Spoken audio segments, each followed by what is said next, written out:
I'm a nerd. Nerds. Nerds. Nerds! I'm not kissing a nerd. What is a nerd? Nerd! Holy crap, are we nerdy? Yeah, they were talking about Amazon put up on April 5th, Star Wars Force Awakens Blu-ray's coming out. Okay. And then it was up for 2 days, then they took it down. So it's like, isn't it coming out? Probably is just somebody accidentally, because a lot of that stuff, like, they create the listing and then it's supposed to auto go up at certain times, and I'm sure it's somebody just accidentally tossed it up early and revealed the release date. But it's also like, yes, we knew it was going to come out within 6 months of it anyways, so... Well, it could be that, or it could be that. April 5th could be the digital release date. That's possible, too. And then you would have it for a month later.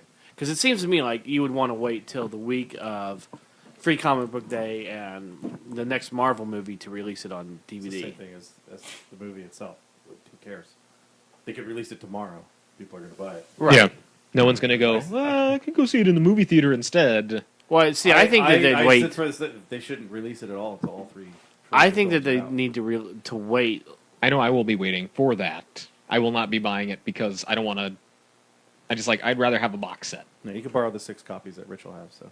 No, I'm going to get it on digital. I'll get the digital. I'll get the digital and then wait. Yeah, but then you're going to end up double dipping. Triple. Do you realize how many copies of the Star Wars trilogy I have? Yeah, I've got VHS. I've got Betamax. I've got DVD. I've got 3 versions of DVDs. I've got like 3 versions of DVDs. I've got like 4 versions of the VHS. I have a 8mm that goes back to the original 1970. There's that one DVD that has both versions of the movie. So was that really 2 versions in one? Every time that there was a version that came out, with the exception of this new version that came out, which was nothing new than just putting out the DVDs again for Disney to make some money off of, I've bought. So I mean, I have every single version of that movie. You'll be able to borrow from him. You'll buy the digital. You'll buy the Blu-ray as soon as it comes out. They'll release a steelbook towards December. He'll buy that too. I'll wait. It's one of those things like, I said when we first talking about it, if Disney was really smart, they'll make people wait. If you really wanted to just absolutely feed that frenzy of demand, announce that you're not releasing it on that you will only be doing a 3-pack until the 3-pack. You'll release Rogue One. You know, the year that episode because it doesn't tie. Opens. It doesn't tie anything. You'll release the Han Solo movie. Man, I tell you what, it sounds like Rogue One is going to tie in to the Han Solo movie. It may have something passing. I know. I have a feeling that there's going to be tie-ins. That they're going to take watch your hero sell drugs, kids.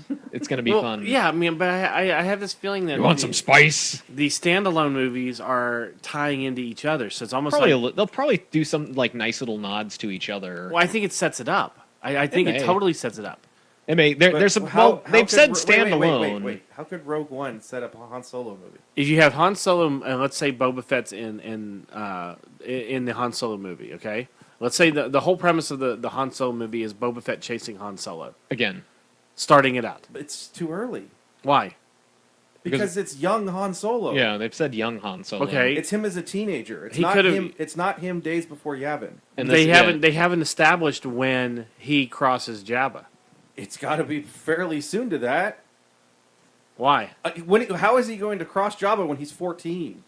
I don't think it's not going to be that early. Look at the people they're looking at. Look at the people that they're casting. They're early 20s. They're like 10 years. Early 20s playing 16. Yeah, no, it's happening. It looks like it's happening within the Rebels time period. I don't think so at all. Yeah, I think so. Nope. I think it's within 10 years of the Battle of Yavin. Yeah, but 10 years, fine. But okay, it's not so he's 20. 10 months. He's 20. That would still put it before Rebels. But way before Rebels. Rebels is because they were Rebels is 5 years out. Yeah, but he was. I mean, there was supposed to be. He was supposed to be beating the Kessel Run during Revenge of the Sith. No. Yeah, that was originally in one of the scripts as not showing him, but showing like, oh, young upstart Han Solo. Well, no, the original Revenge of the Revenge of the Sith script, he was a kid on Kashyyyk in Yoda's command. Is that what it was? Yeah, because I know they were also throwing around between 8 or 9. He's supposed to be Boba Fett's age. Okay. Because they were also throwing around him beating the Kessel Run in one of those movies. Yeah, because Boba Fett would be... just short of 10 in Clone Wars. Yeah. So he'd be That's about 20. 13. A decade later would be about 19. Because the difference between... if the difference between Revenge of the Sith and Battle of Yavin is 19 years. Yes, Right. it is. And then- there's, what is Clone Wars to Revenge of the Sith? I think a it's- year, 2 years? Well, the ending. No, of, 3 years later. The ending. So you've got, let's say he's 10. He's 10, 13. He'd be 43. Yeah. 33. 33. But 33, see, which is good age. The That's ending about of where I the split ending of Han. Clone Yeah. Wars. The ending of Clone Wars puts it within months of Revenge of the Sith. Yes. They changed that timeline. Huh? They changed that timeline. It's stretched out a little bit, but it's supposed to be... Because they wanted the war to be longer. Because Right. there's so many, Right. there were so many pieces that fit in there. But they were Timeline saying between the two of them is something like a year and a half now. okay. So, but It's not- even it's then, not even then, months. you're still talking. I mean, because if you're getting Han to about the age of 30 when when Yavin happens, when he meets Luke, He should be mid-30s. right? So you're talking he was, and then Even if you, it's 20, that's 15 years. I mean, if earlier. you take it into the account, which is very loosely, and it doesn't even matter because it's not even part of it. But the Lego Star Wars cartoons, when they did the Ian/Han thing, yeah, but that's he was also, a kid during but the they Clone also Wars. mixed timelines in that. And those are but also no, I get non-canon. They that. have Darth Vader No, meeting Darth I get Maul. that. I get that. But what I'm saying is, if you use that as a structure to where Han's age is, it would be about Why the would right. you use that as a structure for Han's Because- age? When you have a series that has Darth Maul meet Darth Vader on the bridge of a Star Destroyer. No, I get that, and I'm not saying that. I'm just saying that What are you saying? You can't structure. you're saying that no. You're arguing for, that there's a for structure a show for Han that we don't Solo. have any topics on. This would be something that we could probably. No Star Wars. No, it's For a show that you're saying has structure in Han Solo's age, you're also saying has absolutely no structure for what Darth Vader and Darth Maul I'm saying mean. it- You can't have it both it's ways. a basis. It's a basis not of a what basis. of how old he was at that time. That's not a no, basis I'm at not, all. But I'm not saying it's not that. I'm not saying that whole thing is canon. I'm saying that I'm not saying canon or anything else. I'm you saying can't that use that as a basis. if you were when it throws using it out. Boba Fett as a age range for where Han Solo possibly is, then the character that they had for Ian/Han in that cartoon is about the same age as the Boba Fett character. who cares? It's So in I'm a just cartoon saying that has no basis No, in I any get sort of that. structure. I get that, and it has no bearing on anything. I get that. Well, your argument is completely moot, and yet you keep making it. This is what I don't understand. You destroy your own argument by using something that has absolutely no structure. I'm just saying in it that- and saying it has structure and it doesn't have structure. I'm just That's like saying me that picking up an orange and saying it's orange, but it's red. no, Yes, it's exactly it. it's like picking up an orange and saying it's an orange, but it's not an apple. No, it's not, because that's truth. There's no truth to your argument because you're saying within your own argument you're saying there's structure to it based on Han Solo's age, but don't worry, there's no structure to it because of everything else. So, that's in anyways, the the same point context. the whole point was that I think that they could be using Rogue One, especially since they've already announced that Han Solo is going to be in it, or young Han Solo is going to be in it. That it could be something that is setting young Han up. Solo's in it, then they're throwing out Episode 4 because Rogue One takes place days before the Battle of Yavin. No, they haven't said it takes place days. So they get this plans to the Death Star years before they get it to Leia. All I know is they've come out and said that the casting of the young Han Solo will be the first appearance in Rogue One. That's stupid.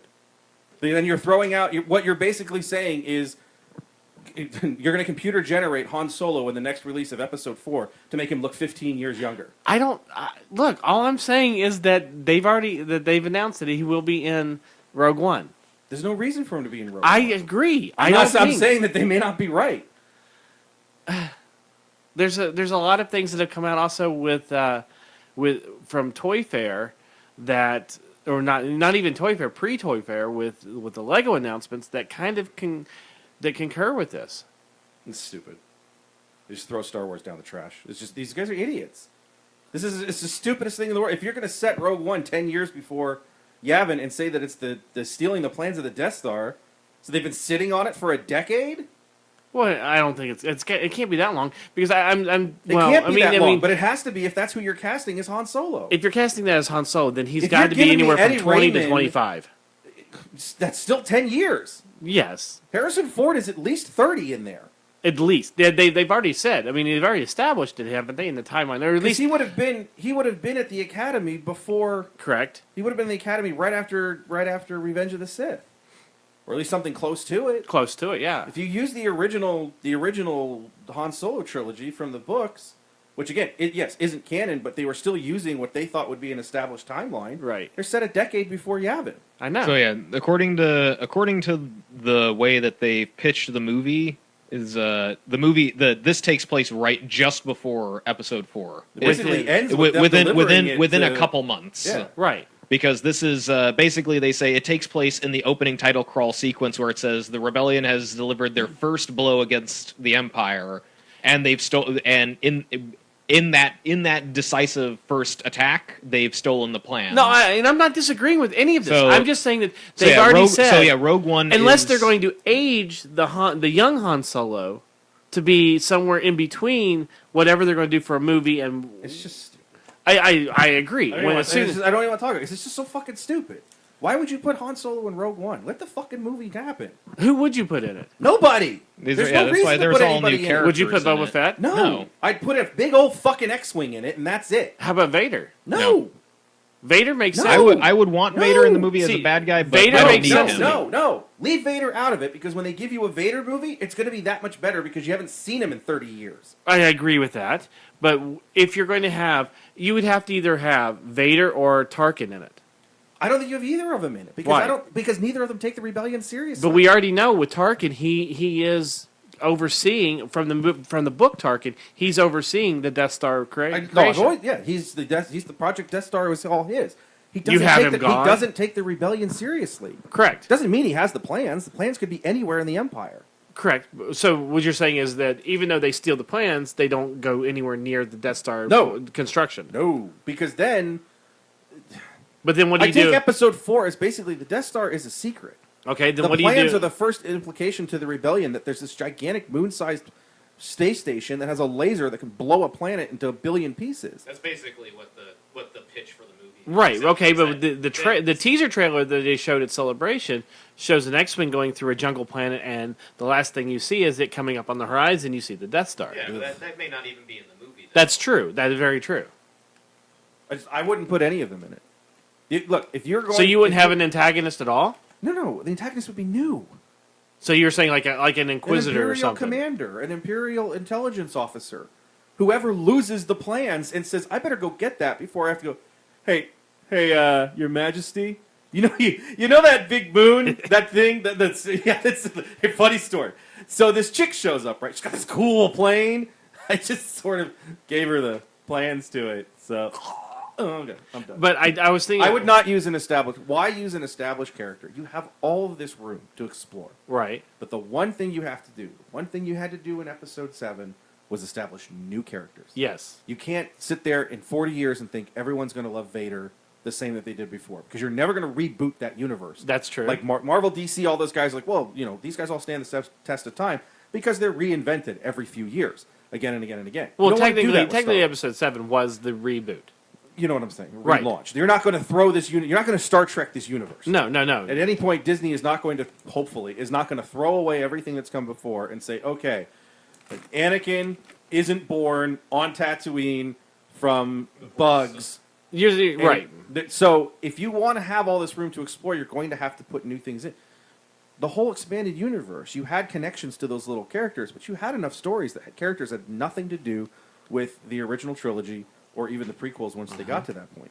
You do the same thing here. I'm rereading The Other Sons of Tatooine, in which there's an entire storyline that's told from the Empire with Lieutenant Sunburn, who turns out to be connected to somebody, but Right. still, he's an original character because you don't never see Tank on the screen. Right. You only hear his name on point. Why would you waste Vader in this? Yeah, Do a Vader movie. I said, when you get past Episode 9, do the Vader movie. Yeah. That'd be brilliant. Do it before James Earl Jones dies, because I really don't want to hear the "I am Lord Vader." That's close, right? Yeah, no. Okay. No, you mean the Lord Vader that they used for the Battlefront game? Yeah. Oh, who's not the normal Yeah. person who does Darth Vader for any of the games Anything or the else, yeah. movies. Oh, It's just horrible. horrendous. But I was watching Rebels this week, and I realized that I know why they've gone with the A-Wings and not the X-Wings, even though the time period would call for the X-Wings, not the A-Wings. I have this strong suspicion it's because the X-Wing, the rebellion getting the X-Wing is being saved for Rogue One. But that's not the story. The Yeah, story is you the also have to plans. remember that It could be the Well, you opening also have of to it. remember that, like with anything, it's canon until it's not canon. Oh yeah, And, no, and they they've already can change they've already everything. said TV canon, which is second tier, which No, means not anymore. Yes, TV. No.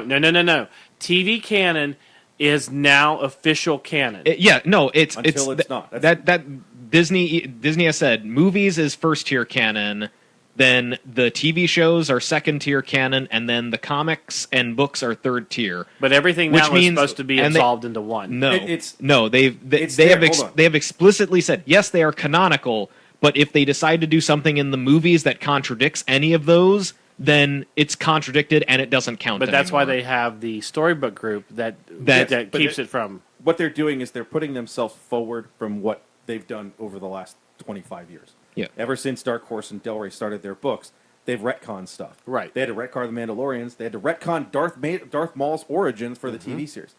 What he's saying is that yes, they have the right to change anything they want and attempt to retcon it at some point. the movie canon always In the- takes precedent. In the non-canon canon, in the Dark Horse canon, the X-wings are pulled from the Incom base or Right. the Incom facility weeks before Yavin. Biggs and Wedge, and they get the R2 units on a run through, it's like Raltier or something like that, and they say they're getting them for this fighter that they just got, and then the Wizard half, Star Wars Rogue Squadron #1 half special is them stealing them from Right. the Incom facility, and that's the first time they Right. have them. Well, I have a feeling And that's as what- they set it, as they set it up, because Biggs is a part of it, is Biggs is a part of this group. They get them. They go to Yavin. That's actually within that Dark Horse, Del Rey former canon. The X-wings are like that's the first time they've ever flown them in battle Yeah. at any point.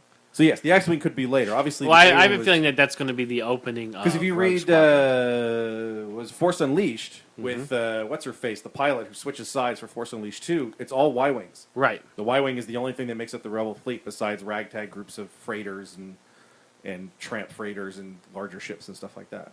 Yeah. No, but yeah, I have a feeling that's what's going to be the opening of Rogue Squadron. I think they might have it say that it's new, but if that's the thing is they're not going to hamstring themselves by watching Rebels and not being able to tell a story. If they decide Kanan is a small green alien who's a foot tall for the movie, No, that's not, what he becomes. That stuff's out of the way. They're not going to go that far. No, they but- can make changes, but but they've it's not. But they've when- explicitly said that They've already. But they if no, the they movie, didn't. They already yes, they said. have. If the movies overwrite any of the shows or books or comics, then it's overwritten because they've already said they're not going to tie themselves to the secondary and third tier canons for the films. So they're giving themselves an out. They're giving ahead of them time. room. yes, No, But what they're they're not. doing, They're not they're going to giving- contradict themselves. They're giving. they've said they would if they had to. They're giving themselves an out before the backlash that'll come at some point. Yes, That's totally different hold than on. what they were saying at Se- Celebration. No, what they were saying at Celebration is that everything will tie. Everything's conical, and conical is not. It's just these stories are great. You can't have this many creators work on something for this long and not have stuff contradict each other. They're not saying if you get to the point where you want to tell a story with Kanan, and you're like, well, we want to do it after he meets Hera, but before he meets Ezra, but this and that. Well, we're going to tell the story anyway. And you can sit there and go, wait, that doesn't make sense. And they're just going to tell you it does. I mean, they can contradict themselves if they want to, and they'll find a way to retcon it. The whole thing with Darth Maul was completely retconned. I get that. Because canonically, he was supposed to be from here, and the witches were supposed to be from here. And then like, well, we want his race, we want the Zabrak to be on the witches' planet. Yes. Okay, so that's where Darth Maul's from. Well, they even explained that it. doesn't make in, any sense. They explained it in the show that clan was taken from their home Yeah. world and transplanted. That's a retcon. I know that. Okay, well then I don't understand what you're arguing. What The you're arguing saying- is the argument is that exactly what Sebastian just said, that if the movies decide that Kanan was a little green, half alien, Then they would make him that in the movies, and they've said but that's that. not true. No, Yes, it they is. did. they have not said that. Yes, they Yes, said it they is. did. They They can said do whatever they want in a film George. that makes You have to $1 billion. remember George Lucas beforehand. It has nothing to do with Lucas, whatever he said beforehand. It does because Not George anymore. Lucas considered nothing apart from I anything on understand screen that. canon, and then Disney said everything is now canon, but there are tiers.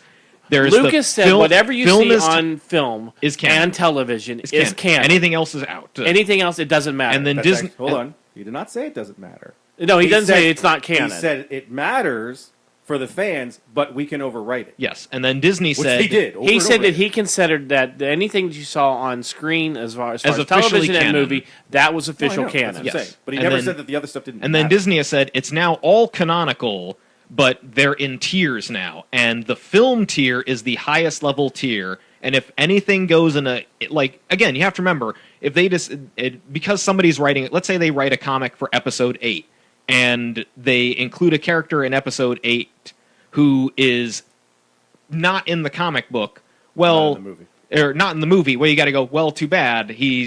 Sure, he's in the comic, but It's remember, canonical. Keep being in the comic. They've it's already- canonical but until they've the point already- where it's They've already established what they've said is that they're not going to that you can tell whatever stories you want in the comics. and it's canon. It's canon as long as it doesn't contradict, and games as long as it doesn't contradict something that's going to take place in the movies. Right. So that's hold why. on, hold on, That's wait, why. stop. That's a tier.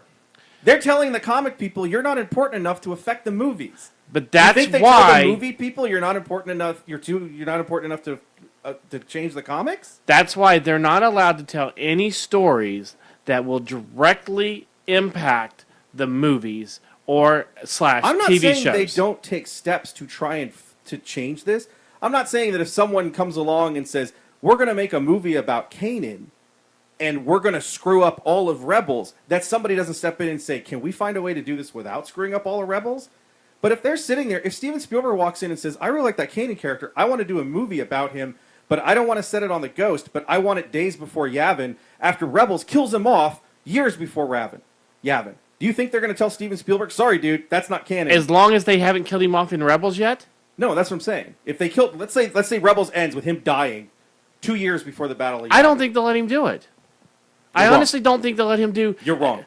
No way. Yes. No way. You're going to tell Steven fucking Spielberg not they'll to tell do a him Star Wars they'll tell film? him. They'll tell him to reset that someplace else. No. Tell No, they won't. bullshit. No. Bullshit. You're not going to. You're not You going to. think that Disney's going to tell Steven fucking Spielberg Yes. to not make a Star Wars film because it screws up a TV show? Yeah. Are you out of your fucking mind? They've already said that. Whatever. They've already said that if it's the movies You're override actually- all of no their canon. fucking- You're making the statement. Yes, it's a far-flung concept, and it's never going to happen. You're actually making the statement that if Steven Spielberg were to walk up to Lucasfilm 5 years from now and say, I'm going to make a Kanan movie after he had already died in Rebels. And said it Disney's gonna after his death? Yeah, and Disney's going to tell them no? First of all, You're first going of to tell all, Steven Spielberg no. yes, because you're not going to do that to yourself. I hope you never run a movie studio. Of course not. Because why would you do that to yourself? You do it yourself because it's Steven fucking Spielberg Who that cares? makes the movie. You're going to Steven make $1 billion. fucking Spielberg. Yeah, just because of Steven fucking Spielberg? No, Doing a you're Star not. Wars film? Yes! No, you're going to tell You're not him. going to go see a Star Wars film directed by Steven Spielberg? Really? Because apparently Steven Spielberg didn't make the fucking Indiana Jones movie he wanted to make. I don't care that he didn't want to make the Indiana Jones movie. He's still Steven Spielberg. And an Indiana Jones movie that everybody says they hate still made a whole bunch of cash. Okay, but he didn't make the movie. He even came out and said he didn't make the movie Who he wanted to make. cares? You think Disney cares whether he makes the movie he wants to make or not? He's going to make a movie that's going to make them a lot of money. No. The comic books and video games and what have you can tell stories. It's the same thing as X-Men. You can tell a story as long as you tell your story, and at the beginning and the end of it, it still ends up in the same place that it was before, then you're fine. But they don't do that, though. They change it all the time. You tell the You're beginning not of going, AVX and the end of AVX is the same? You're not going With Xavier to, dead? You're not going to put yourself in that with Star Wars now. The way Star Wars is now, there's no yes, way. you would? No. Yes. Absolutely not. In terms of turning down cash because you want to protect your canon? Absolutely not. You're not going to do it. No. Totally disagree with you. Well, that's the whole point of this, is to No, this agree is- to disagree. Totally disagree with you. There's no way they would give up that much cash just to protect a Rebel series that's on home video at that point. Really? Because, Yeah. they completely have gone back now and said that they're changing Episode 8 to be more what the fans have wanted. That's not... Again, don't you think the fans would want a film that Steven Spielberg would want to make? Not if it's going to contradict what they already have established. Yeah, they would. No. Yeah, they would. The guy that walks up and says, "Where's my expanded universe back?" That's not the guy that's going to see. That's not the majority of the audience that's going to go see a film. That guy's insane. I'm telling you, it wouldn't happen. It's probably not going to happen way. because it's a far-fletched concept, but Yes, Disney's you're not- arguing. You're arguing something that has less than probably a but the 0.01% point chance of it ever is- happening. But the point of it is still true. Disney is not going to turn down cash because of a TV series or a comic book or a book. We've already seen Lucasfilm itself, which suffered all sorts of backlash for changing canon, not give two shits in a Clone Wars series that screws up a book that Karen Traviss wrote 5 years before, and they said, "Who cares? What do we give a shit about that fucking book?" Because they had already, at that point, they had not established the boundaries that they've set for themselves. It does. Yeah, they did. No, they didn't. Yeah, they did. They there did was still not. a boundary within it. You still have creators who were trying not to step You on had the each book other's toes. publishers that were trying not to step on each other's toes. They were They all had not- nothing they to were do with the all TV trying- series and the movies. Exactly. You have a comic book series. I don't care that it's canon. I don't care that it's owned by Disney. Nobody in TV gives a shit what the comics are doing. They've already and no one in said- the movies gives a shit what TV's They've doing. already said, as long as you They don't can say all they want. Okay. They're not giving up money. It's They're not not. happening. They're not going to. You're not gonna turn down a resurrect a project. character that they've killed off in a TV show to have another story, no matter who Yes, they the would. director is. Yes, they would. No. In a TV series, yes. No. If it's I'm a sorry. movie, if they decide to tell, They would have done if it They, because- if they decide to tell Obi-Wan's story during Empire Strikes Back as a movie, there's no way, because it's a movie. This is what everybody has seen. They've seen A New Hope. Oh, but a comic book can do it. Because from what you're saying, is a comic book can do it. Why would a comic book do it? So why would a movie do it? Because it's a movie. The movie's not going to do it because the movie already exists. As a comic book, you're not going to do it because fans aren't. Okay, we've already seen the way Disney is establishing themselves after Episode 7, with all the holes that they've left in Episode 7. Yes.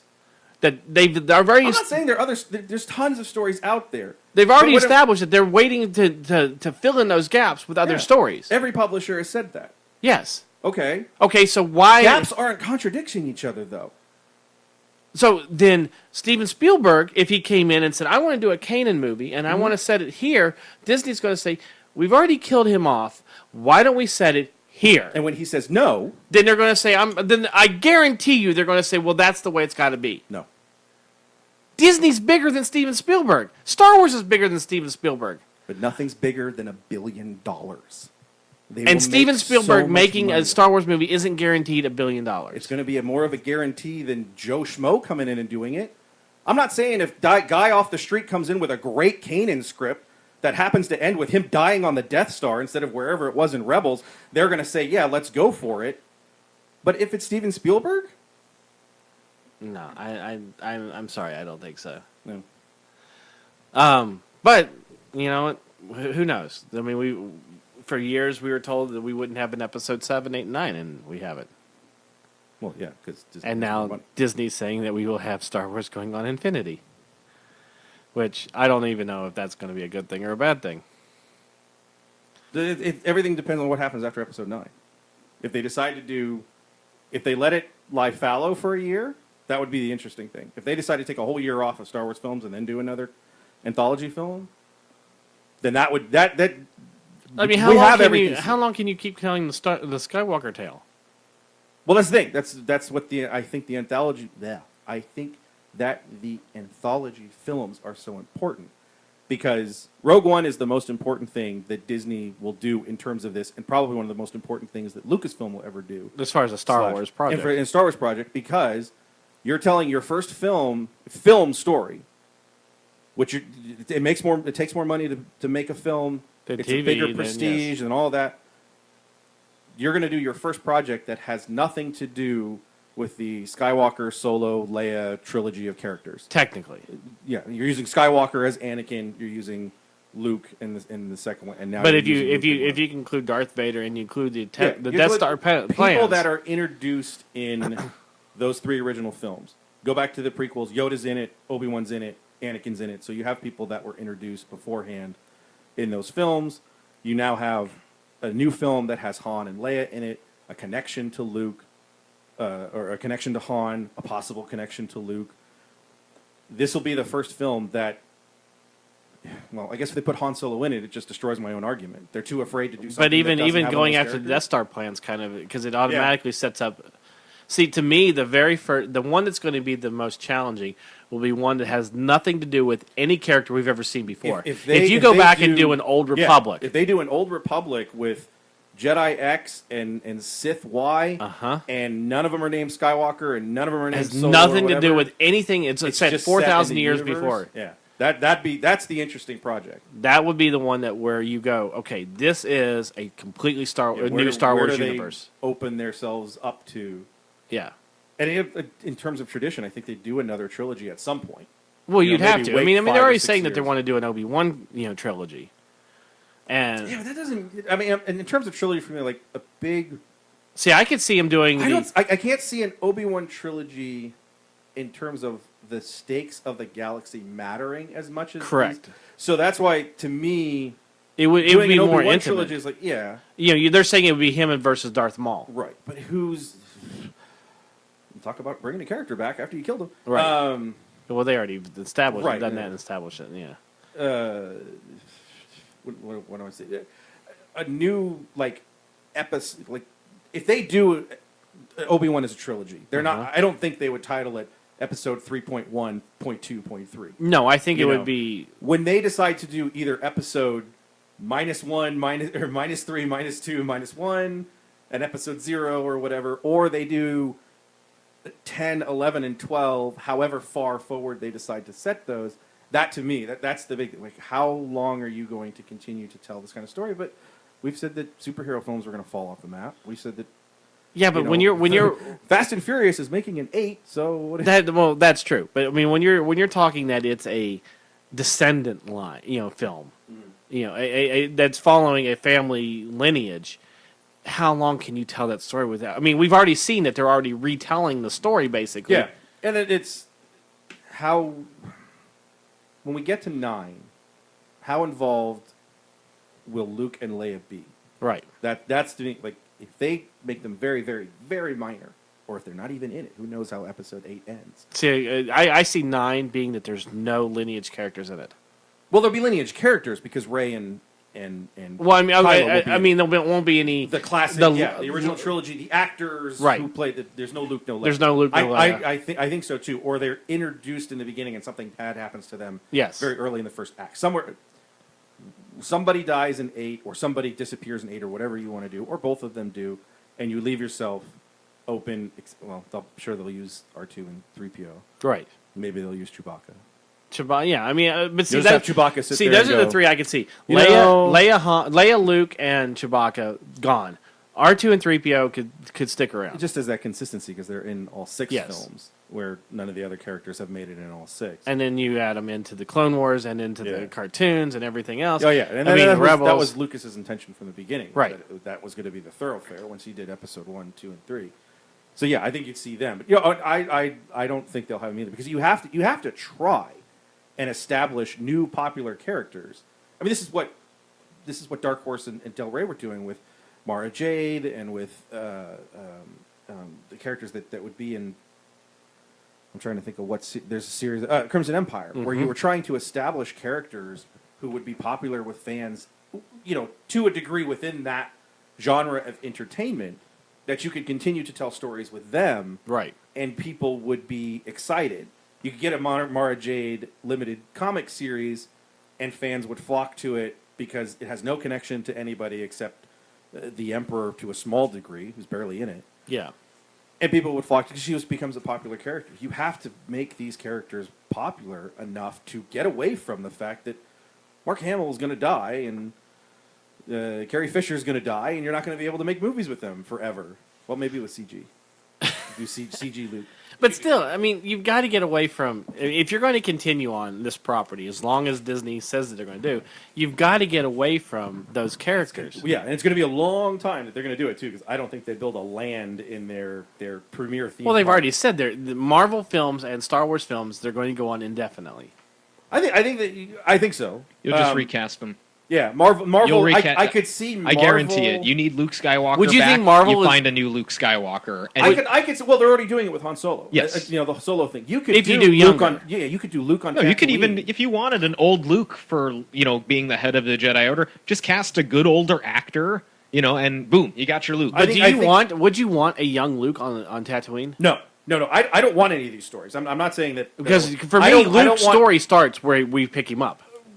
Yeah, I don't want young Luke. That's why I don't like the idea of an Obi-Wan film on Tatooine having. Is there something back there that's crunchy? Yeah. How's that picking that up? Oh, what's this? There we go. Oh. I was like, what? I was like, the mic's over there. Saltine Crackers brought to you by Sebastian. I don't want that connection. I want something new. That's why the idea of I love Ewan Young- McGregor as an actor, but I and I love him as Obi-Wan. I take a film of him. I'd rather see him in the middle of the Clone Wars, though. I'd rather have a Clone Wars film with him. Would you like a filler between episode 3 and 4? You could do it. Not as much as I would like a Clone Wars one, because the episode between 3 and 4, you have to find an interesting idea. See, I think Hold on, you have to find an interesting idea, and John Jackson Miller did a great job with his book, and I think if they use that as the basis, it would be great, because it has nothing to do with Luke, right. except for his internal dialogue, which is why it'd be such a hard film to put on the screen and get this point across. His internal dialogue, as he gets involved in this whole thing, it's a Western, basically. Yeah. And he's saving the settlement from the evil sand people who are being manipulated by somebody else. We could have him versus Jabba. You could, but whatever. I think this is much more pliable. Yeah. But the only connection to Luke is when he's doing something and he says, I can't do that because I can't get discovered. Right. Nobody can know that I'm a Jedi. Nobody knows that I'm hiding out here. I can't put my name, even on a backwater planet like this. There is still a slight Imperial presence here. Well, there's also Which, again, he has a why hide him reputation as a there? Skywalker. Skywalker has a reputation there. Yeah, now. but so that's why it doesn't make any sense. Thanks to the Boonta Eve. Yeah, that's why retconning is really, really hard. So, but I don't want that film. Are they going to do that film? I could see them do it. I'd rather see an Obi-Wan Clone Wars movie. I will say I agree, because you made a good comment a while back about Obi-Wan Kenobi, and as much as I hate to admit you were right about things, this is the one thing that I think that you were absolutely 100% correct about, and I will go to my grave defending this point. Obi-Wan Kenobi's sacrifice for going to Tatooine, giving up everything that he is and was to defend to protect Luke Skywalker, is his greatest asset and is the most defining thing about his character. And to take anything away from that, him having a daughter, Rey being his granddaughter, anything like I hate that idea too. anything like proposed that idea. I takes hate that away idea. from that sacrifice. And even if you look at the sacrifice of when Yoda and him, when he takes on Qui-Gon's last request of protecting and raising this kid, basically. Which is such a huge mistake. No, I get that. No, I I know. get that. But he does that all the way up to the very last moment when he raises that lightsaber up to himself and lets Vader kill him.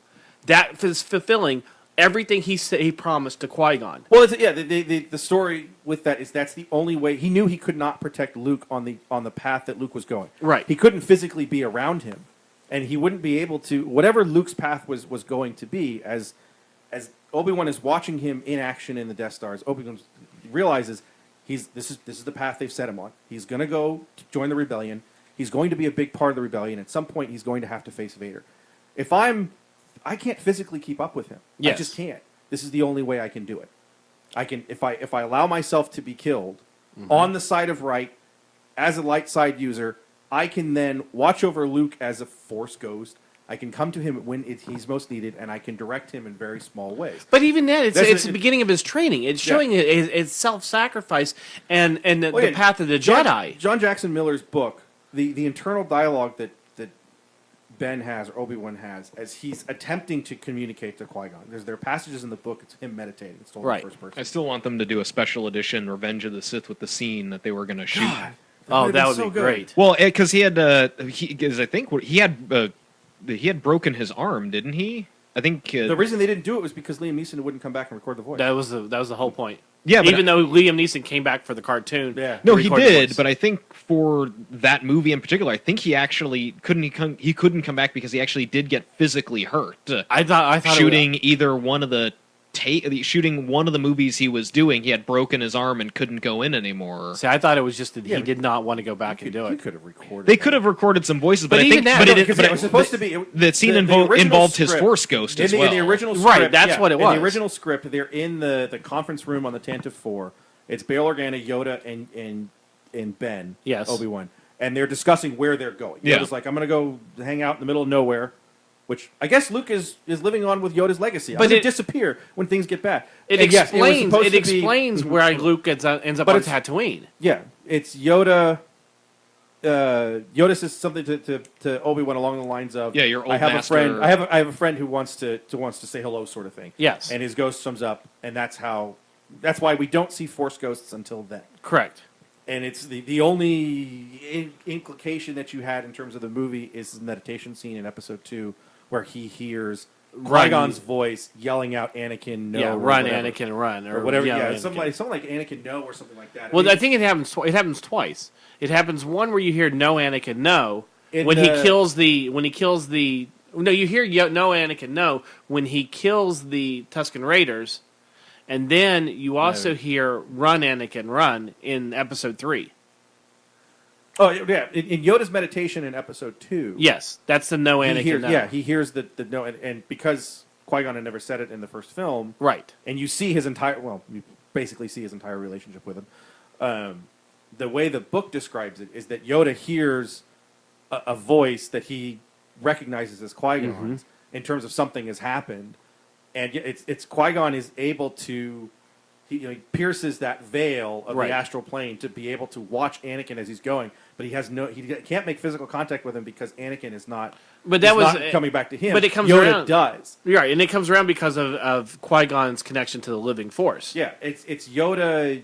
The way it was described, at least the way that it was supposed to be in the script or whatever, is that Yoda actively, after this meditation scene, Yoda actively tries to make connection Right. with Qui-Gon, and that's how they meet. And then it goes from there that you can project yourself to someone who isn't necessarily. Well, then once he go, then you have the missing episodes to in the the Clone point Wars, of- where yeah. Yoda finds out that. Back to this, the point of an Obi-Wan Kenobi film. The thing with his if they do the John Jackson Miller thing, I wouldn't mind if it's. Excuse me. You got to Because be very it's- careful with it, though. Well, that's the thing. If you read it, at some point you've got to read this book because it fits canonically without a problem at all. Sure. It's he literally the book opens with him leaving the Lars farm after Episode 3. Right. He hands them to Owen and Beru, and they're like, "Hey, let's stare at the sun." Cool. We got to do that. And he pose. basically just walks out. Yeah. He gets on his yappy. He goes into town, and he finds the settlement, and he buys some supplies. That's where the book opens. Right. And then as all this stuff happens, and he's a little bit farther away from this settlement, he's about halfway between this settlement and where the Lars farm is. He gets involved in stuff because he's just sort of like walking around going, what am I going to do? Right. Because especially the way that he's kind of almost by accident developed through Episode 2, the Clone Wars TV series, and Episode 3, he kind of enjoys being a Jedi. Yeah. He's like, this is fun. I get to do the stuff that he's a little cocky. He's almost He's arrogant. exactly what Yoda says. So, but yeah, yet he was signed to shoot the scene of him being a ghost in Revenge of the Sith, but he had an accident which left him physically unable to actually go in and shoot the scene, so they had to scrap it entirely. Huh. I've been blaming Liam Neeson for just being a dick for so long. Yeah, no, he. I'm Yeah. sorry, Liam. Please don't kill me. Please don't come to my house. there's a whole website Yeah. about him. He having a was slated big to make the dick, cameo, but not was being a unable big to dick. film it after suffering an injury. There you go. So he was going to do it, got hurt, and then is like, Yeah. I can't shoot Force Ghost anymore because now I'm going to be hobbling. And That would be even you better. couldn't put up a green screen behind him at his house. You Oh, couldn't you just could've take done in it his the head. hospital bed. All you need is his head. I mean, honestly, I was surprised they didn't even try to CG it from footage from Episode 1. they could have tried Oh, they doing could something have. like that. I'm surprised that they didn't. That's what I'm saying. I mean, surprised you that have they the didn't even footage of try. him with the council that they could have Yeah, probably that you taken could it have probably from. put him whatever. All you Yeah. would have needed to do is record it. Anyway, that's neither here nor there. Because Back to- when the whole footage with the council, the two of them standing in front of a green all you screen. need is a static image of him that you can computerly generate. That Yeah, doesn't work. computerly. Computer generate the image of his mouth moving. because he wouldn't have had to move. You can know, CG the. Yeah, it's so exactly without moving. what Ben has on Hoth. He doesn't move at all. Right. He's just sitting there. And then Dagobah is just a disembodied voice. Anyway, John Jackson Miller's book. So he gets involved in this thing, and his internal dialogue is basically like, I had the life, everything was good. It wasn't. This sucks. I've lost everything. What happened? And he's internally reflecting like, I've made so many mistakes.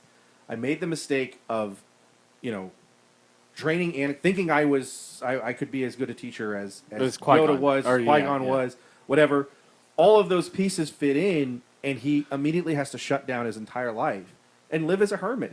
My mission is to stay here, and I can't even interact with Luke. He barely knows I exist. I have to stand here and make sure that nothing happens to him. If they try to do a story with young Luke and Ben being it's angels in the outfield where, he moves this rock so he doesn't crash into it. That'd be great. He runs the T-65 through Beggar's Canyon. The reason he can do it, is because Ben's just moving rocks and shit all over the place. The reason he can hit a Womp Rat is because he's moving it into the range. They retcon episode 4. You see his Force Ghost move into Luke when he's a pilot. No, when he just Luke's entire life is he's a targeting lie. a Womp Rat, and all of a sudden That's it moves. why Luke loses the Jedi Order. His entire life is a lie because it's Obi-Wan taking over his body like Deadman from DC Comics at certain times in order to use the Force. You have no Force connection at all. What? What the hell? It was all in your sister. Sorry, It was all dude. Obi-Wan. And I wouldn't be So diametrically. how would you make a trilogy out of this? I don't. Because they want to make a trilogy. Yeah, that's a terrible idea. You could do different points in his life.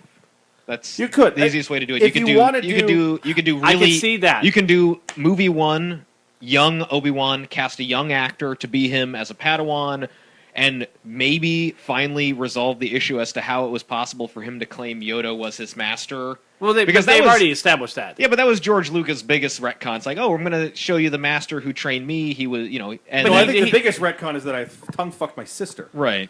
No, I'm talking about but you Obi-Wan see Yoda, Kenobi. You see Yoda, he was training all those. Right. little That's Padawans. a silly. Wait, That's an out. I have Yes. I have the out though. He never says he was trained by Yoda. Yeah, he does. He does. He does. He No, he says doesn't. the master who trained me. He says, "I thought I could be as good a master as Yoda. I was wrong." That's what he I says. thought he In mentioned no, somewhere he's he trained- you need to Yoda go to the trained him. Dagobah system to go. You're gonna go meet Yoda, the Jedi master who trained me. Then you jump to Phantom Menace, and you have Liam Neeson, who's not obviously Yoda. Well, the out is that Yoda's in charge of all the young Right. Again, that's sort of the loose Yeah. around. That's the loose sort of way he was like. Well, technically, he did train him at some point. using Yoda, But he did retcon. using Yoda as a CG. He could have been, But the idea Yoda's was- master, or Yoda could have been his master, and then says, "I'm not the right master for you. I could pass I want it you off." to pass Huh. you off." And you could set that up if you could get Liam Neeson to do it, Right. Which you never would, but if you could get him to do it, it He's would be done good 3 to- Taken, so Right, but that's sort of the weird things like George Lucas retconning his own movies. Like you can't spend the money to do an entire movie with a CG Yoda running around having the Duel of the Fates. Yoda and George Obi-Wan. Lucas has retconned himself. He retconned and himself. several It can be- times. But you Hold could on, do, hold on. but you could do a young movie, Anakin. You could do Obi-Wan. You can do Yoda for a little bit. Yoda then passing him off. I think you could to do Qui-Gon. You could do Yoda, Obi-Wan, which would include the Qui-Gon thing, but you set up a bigger, in a way of a theological standpoint of Yoda and Qui-Gon being on opposite ends of the spectrum Yes. and what they believe the Force to be, and Yoda basically admitting, I'm wrong for Obi-Wan. I know this guy's going to be super powerful. Right. He's going to be one of the best Jedi. He faces 3 Sith. I would like that. But He he's- and he defeats all 3 of them. And you also got to remember that Well, he gets knocked Obi-Wan's character is also retcon from the. It's like, I was hard-headed and stubborn and adventurous, and then you see this tight-ass, boring human being in the Phantom Menace who really, honestly, Qui-Gon Jinn and Obi-Wan Kenobi should have been combined into one character called Obi-Wan Kenobi. But in the end, we get someone who's like, it's too dangerous to go out there. Well, I'm Obi-Wan Kenobi. Well, Well, they loosen him up for 2 They- and 3, they do. especially the Clone War. They do. the Clone Wars I mean, cartoon. the- and Lucy- But Like I said, again, my favorite thing with- George Lucas retconning his own characters. You've got basically like stiff as a board, boring Obi-Wan. Let's say this trilogy. Okay, so we have a first film of young you Obi-Wan know, Kenobi. Padawan, just past, yeah, like kid brand new Padawan. Padawan. Yes, brand new Padawan. He's past the No, youngling you could stage. do Hey, 12, hold on. 13. He's past Yeah, the youngling stage. teenage He's kid, He's got the teenage. braid. He's Yoda's thing. Whatever mission comes up, it could be even that Qui-Gon is kind of like ostracized into the middle of nowhere. You know, we don't really agree with. He's this getting kind of his guy. first He's a master. hippie or whatever. Yoda finds him. This is the whatever that story is. He passes him off to Qui-Gon. You gotta He loosen brings Qui-Gon this back kid to up. the Order. Yeah. Okay. Boom. That's the first one. The second one. Let's say we do Obi-Wan and Anakin set between 1 and 2. Anakin's off on a journey. This is basically what the No, what the you comic could you book could is. you Hold on. could do it too. Mostly because again, the big problem. Oh, no, this is, with, that's not my question. Not my question. Let's say Okay, we do that's- that movie. Do you recast Anakin Skywalker? yeah. Okay. Oh God.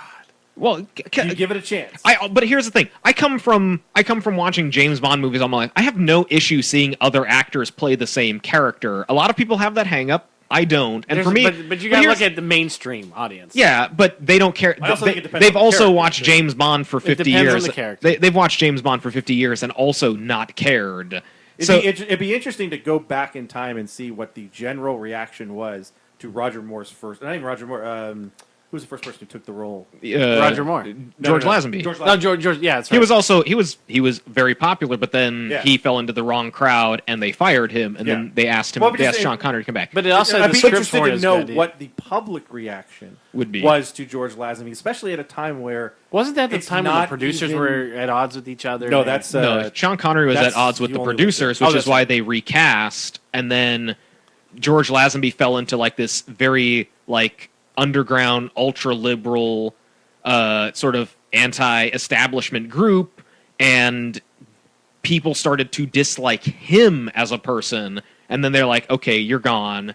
Maybe we can get Sean to come back for one more." Even though On Her Majesty's Secret Service did very well, they were ready to bring him back for a number 2. Right. They brought back Sean Connery, then he was like, "I'm out completely." And then Roger Moore's movie started, and Roger Moore ended up being the most popular James Bond for a very long time. His movies even outdid the Sean Connery ones. So again, the reactions later on, or who people took on to be their favorite Bond or their favorite Bond movies, is very era dependent. But at the time, the Bonds tend to be very. The only one who was not very well received was George Lazenby because his movies were considered too violent What for about, James Bond movies. What about License to Kill? What's it? That's still that's No, License no, to no, not a License to Kill. License to Kill. That was I was just thinking about because that's the Duran Duran one. yeah, but that's That's the first one I saw. that's Who was he did 3 movies. he was two in between movies. Moore and Brosnan. Yeah. yeah, that's Timothy- that's Timothy Dalton. Timothy Dalton. Timothy Dalton. He was the only Bond not well received because audiences considered his films too violent. But they also wanted after Well, you said Moore. They George wanted. Lazenby. Sorry, no, That's, George. okay, that's what you meant. That's, yes, that's yeah, what because I was going to say Timothy Dalton George was. Lazenby Yeah, Timothy Dalton was the one consi- that I that was like the first Bond movie I saw as like a teenager or whatever, you know. It'd be right age for a Yeah, Bond movie. I loved that movie. I yeah, thought- I'm like, License this to is Kill, cool. License to Kill, and Living Daylights are fantastic Living films. Daylights I never saw. I was in License to that- Kill was License the to first Kill one. is really good. Yeah. That was my first one. In fact, after Octopussy, I remember seeing Octopussy, and my parents hated it. So the next Bond movie that came out, we didn't go see it. They didn't want to see it. Like, it's someone new. And then I saw License to Kill, and I'm like, I loved this. I thought this was awesome. Except for Wayne Newton. Yeah, I personally, also had such a huge crush that on was Khaleesi still Sally. out. I still argue Timothy Dalton's the closest Bond to the book Bond because he's more savage. But see, the problem with Timothy Dalton was that people there are no problems with Timothy Dalton. This is not subjective. As Bond. No, as Bond. When Roger Moore was leaving, everybody wanted Pierce Brosnan at that time. Well, he was going to be cast, but then he got his show Remington Steele got Remington picked Steele. up for another season. Right. Yeah. But it doesn't matter. But he even would the Remington Steele character was very Bondish. Remington Steele was Bond. Bond, Yeah. but people still. But here's the thing: Timothy Dalton it doesn't matter. Those he was movies, a made-up character. Those movies would have still been those movies, regardless of Pierce Brosnan being in them. And the fault was going. Basically, the edict every few years for the James Bond films is let's get back to the basics, and they did. They made an ultra-violent James Bond who does horrible things to people. He drops poor Benicio del Toro into a wood chipper. I think we've talked about that at the already end of the before. film, and This is before and Fargo. and Yeah, they Ethan is just like not said a word. they fired him. They let Yeah, we are. they let go of him specifically because his films are the audience reaction was you're too violent to be Bond. Right. and they pulled back, and then they rethought, and they did GoldenEye. But here's the thing: when I look at something like that, people are okay with it generally. People didn't go, "Oh, Ewan McGregor as Obi-Wan Kenobi." They probably did for a little bit, but then he won them over because he's not a bad actor at all, and that could be said for a lot of things. It also depends on how long it's been. I mean, obviously, That too. I mean, that's the thing. But it also worked for the prequels. It did work for the prequels. It wasn't like we were saying, okay, But I we're doing think, episode But I 8. think going back to something like the Clone Wars, or at least you could do pre-Attack of the Clone stuff, and I think you could do it very well, because one of my big issues with the prequel films is that they lack character development in that they tell you, they don't show you. You know, every single prequel movie has these moments, especially between Anakin and Obi-Wan. It's like, oh, remember that time with the Gundarks? Oh, I would love to see that moment with the Gundarks. Oh, but I'm supposed to infer long-lived. But that's where the Clone Wars came in and was able to fill in some of The show did, but again, the Clone Wars, between Attack of the Clones and Revenge of the Sith is very different from jumping into that time period where you still got a very young Anakin Skywalker who's still he's 9 at the end of Phantom Menace. So you've got between 9 and 19, because it's a decade between. Yeah. So you have a decade's worth of stories to tell that when you jump into Attack of the Clones, there's a decade lost. And one of the reasons I think the movies does not hold up as a film, not story-wise, but as a film, is that we have to sort of infer their familial-like relationship through offhand comments and anecdotes that we never get to see as an audience. Especially because the rule of film, show, don't tell. Well, it's also their chemistry is so lacking. Their chemistry is lacking, but again, because they throw in a single line of like, remember that time we did this thing? And there's no flashback. In terms of their chemistry, that's why I feel like the beginning of episode 3 is a there's little no manatee. There's no Family Guy manatee insert to fill in. Right. Their relationship in 3 is the beginning of 3 is much better because it is much better because you also have the Clone Wars. But it also has my favorite. The this is a trap. So what do we do? And Ben just turns like, spring the trap. Yeah. And that I always take that moment as being that is the way that they reestablish Obi-Wan. That's the Obi-Wan. Yes. Right. He's in it for the adventure at this point. He's in it. I'm going to go save the galaxy, and everything's going to be. But even Ewan McGregor said Anakin has loosened him up. But even Ewan McGregor said when he got to Revenge of the Sith, he tried to start tailoring him more like Alec Guinness. But it's also they had the advantage of George Lucas producing the Clone Wars TV show at the same time. And going at least being like, okay. Well, the Clone Wars TV series didn't come until after Episode 3. But he was still working on it. Again, there's a long development period for a lot of this stuff. He was formulated. He was formulated. His team was formulated. So it was easy to rely on, hey, at least we have got Clone Wars coming out. A lot of the development, a lot of these characters, even for Revenge of the Sith, they had started on Clone Wars with Gendy Tartakovsky's series to do a lot of character development for characters. That's where they retconned. They basically retconned the General Grievous there. Yeah, they did, but they also gave the Jedi's powers that they would never have again in any film because Mace Windu should have been able to destroy the Confederacy by himself. Right. And you still, and even when he's working, he was also working on. Yeah, he was also working on the Force Unleashed games, which was still canon at the time because again, directly Lucasfilm involvement. And you've got a guy pulling a Star Destroyer out of the sky. Oh yeah, that's I never liked the Force Unleashed. Well, you made the comment about the way their Force powers change. But my problem is, I love that stuff, and the problem is that. In the films, they're always too afraid to do that. But see, you can't have somebody pulling in a game pulling it out if you have already established that Anakin is the chosen one that's supposed to be the most powerful Jedi. Never said most power. Everyone inferred most powerful. All they said was bring balance to the Force, and he succeeded in that by leaving 2 Sith and leaving 2 Jedi. They say he have more midichlorians than Yoda. That's not an indication of power either. That he was. But that was the whole point of making a midichlorian. That's a whole different argument. That's a whole different. But he was born of the Force, and his job was to balance the scales, and he did. He left 2 Jedi for 2 Sith.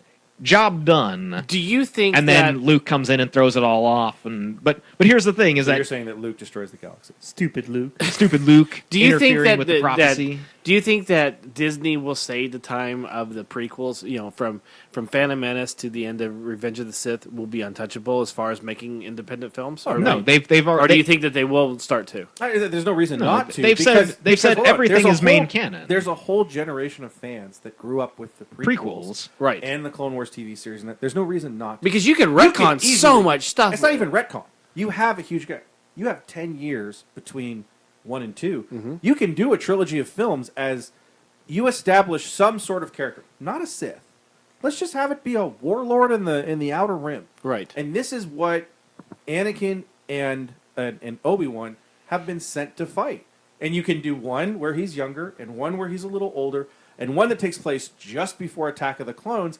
You can even have it be just before Attack of the Clones where they call him and say, come back to Coruscant because Padme's coming and you know her, so you're going to be their bodyguard or whatever the hell it is. Right, because that's right at the beginning of the movie, too. Yeah, so if you do those three... You can do got a trilogy in that sense. But you also have to remember that, especially because this kind of has cycled back into canon, the films are canon level 1. If they're going to retcon something, it's going to be very minor. And they've kind of done that as well. I mean, they've kind of retconned like, but your lightsaber fell out of the Cloud City into a gas giant atmosphere. I don't think that's retconning as much as it's just you're stretching believability. You are. Well, and you really don't see. You don't know what. You don't know what happens. It looks like that. It looks like it's a hand that falls out. You don't know if the. Yeah, you don't know where the lightsaber goes, and you can play with that. Two, you don't know what the planet is. If it's something that has a special field, it falls. This Cloud City's in the upper atmosphere. It's still atmosphere. Right. It falls. It gets caught in a It's gas also pocket, but okay. whatever. Then I'm going to get more specific. The lightsaber design from Force Awakens for Anakin's lightsaber is different from the previous designs because they also change every movie, and there's no even Vader looks different in every movie. Vader looks different. Well, that was the big joke with the helmet that the helmet that Kylo has. That Kylo has is the wrong helmet. Yeah, so but I mean, that's the thing is, like, again, varying levels of canon. If you want to get super nitpicky, so canon to me is like character and story. Again, they're not They going to made the hilt of the lightsaber bigger in Episode 7 to make it look small, or to make Rey look smaller. Because there's two. There is the one that Finn holds, yes, and there's the one that Rey holds, and they need different scales to make her look smaller compared to everyone else. Correct. And again, it's a monster. Yeah, that but thing. But it's again varying levels of canon. You saw the one that they have at the landing bay at Disney. Yeah. It's huge. Yeah, and Han Solo's DL-44 also doesn't have the greeblies in Force Awakens that it did on the previous 3 versions of the blaster. But even in those original movies, he's holding 3 different versions of the blaster and that with 3 you different can changes. just say, if Han has that in his possession the whole time. So are they going to say that? I mean, they're not going to. I mean, that's the thing. You can have play with an answer canon for the lightsaber too, because as Maz says, how she gets it is a different story. Right. It doesn't mean that somebody else found it and hasn't tweaked it. I mean, Han's blaster is easy. He just tweaks it. He's constantly upgrading. It's different from the scope. It's also different. It's different from the one that's in Empire Strikes Back, and the Empire Strikes Back one is also different from the one in A New Hope. Which is different from the one which is different from the one in Revenge of the Sith. Yeah. So I mean, that again, they're not okay. So is there any? They're not going to say Qui-Gon doesn't exist in a prequel movie if they decide to go back to that universe, but they have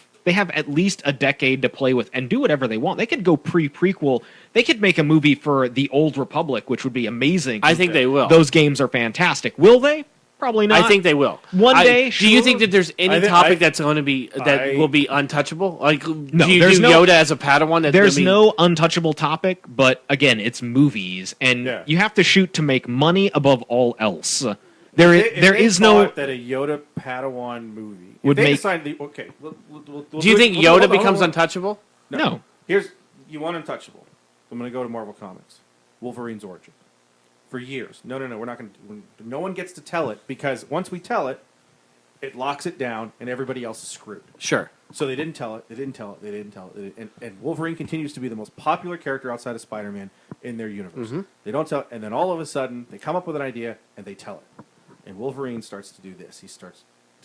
Your fingers are not being able to see it. He declines. I'm making the point. He declines in popularity. They can see my fingers as you start to change his story so much. The origin, you've made an entire series, Wolverine Origin. You discover that he's an assassin. Right. At one point, he's absolutely evil. He just starts murdering people left and right. That he actually has bone claws and not just. Well, no, they had done that long before Origin. Okay. You find out bone claws in Wolverine 75 when Magneto pulls all the adamantium out of him, and he's in the danger room, and he pops his claws involuntarily, and you finally have blown claws, and it's a great scene, and it's fantastic. In this case, it's you lock down that origin. It's the same thing here. Do you want to tell origins? No, maybe. but it's not off the table. If Disney, Lucasfilm, and Wall Street thinks you make a Yoda movie that explains where he's from, what his species is, what their connection to the Force is, and how he gets into the Jedi Order, they would make that film. That film right now I don't think is very profitable versus all of the other places that you can go.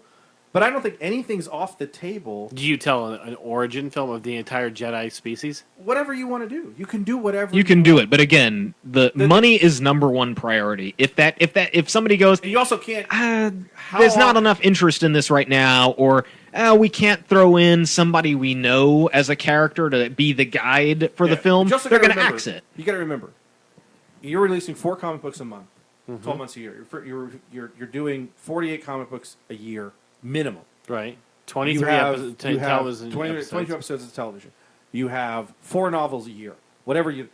There's a ton of story to tell very quickly. Movies don't have that. Right. So you're going to be very selective in your projects because there's only so long I think even Disney's going to say we're going to spend anywhere between $100 and $300 million to produce a film every single year. They're doing it with Marvel. They're producing 2 or even 3. They're willing to throw that money out there. But at some point, I could see Disney going, we're not going to spend $200 million this year to make yet another Star Wars film until we find the right project. Nothing's untouchable, but in terms of a movie, there's so few opportunities available. They may retell the canonical story of the creation of the Force and the creation of the Jedi as a book or a comic book or even a TV series. Well, that was what Filoni said. Filoni said that one of the purposes of the story group is to decide which stories should be told as comics, TV, or movies.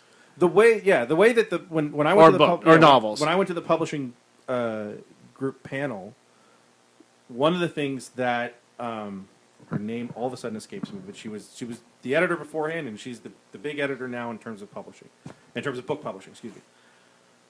Her statement was, there are lots of holes to fill. Mm-hmm. We as a group, in terms of publishing, book publishing, people will come to us and say, I want to tell the story of how Maz finds the lightsaber. And they submit it. And the story group looks at it. And the producers in all these different genres of entertainment look at it. And one of them says, yeah, that's a great idea for a comic book. Right. But if someone in the movies goes, no, we want to tell that movie, then it's not a comic book anymore. It'll be a movie. Or they say, well, no, we've already planned on this being told in a movie. Yeah, you can't use that. The plan outside of what's in the films and in the plan isn't as concrete. I doubt there is anyone in Lucasfilm right now, in terms of that story group, that knows what the story of Luke Skywalker's lightsaber is right now. I don't think there's something written down like. You don't think you don't think as soon as they said it in episode 7 there was some kind of. No, I think they said it in episode 7 because vaguely like that. I think they said it not only vaguely, but it was a way to tell the audience. We're going to tell you. Well, no, you're not getting this story right now. Don't worry about it because how'd you get a lightsaber? What fell out of the bottom of Cloud City? She already says there's a story.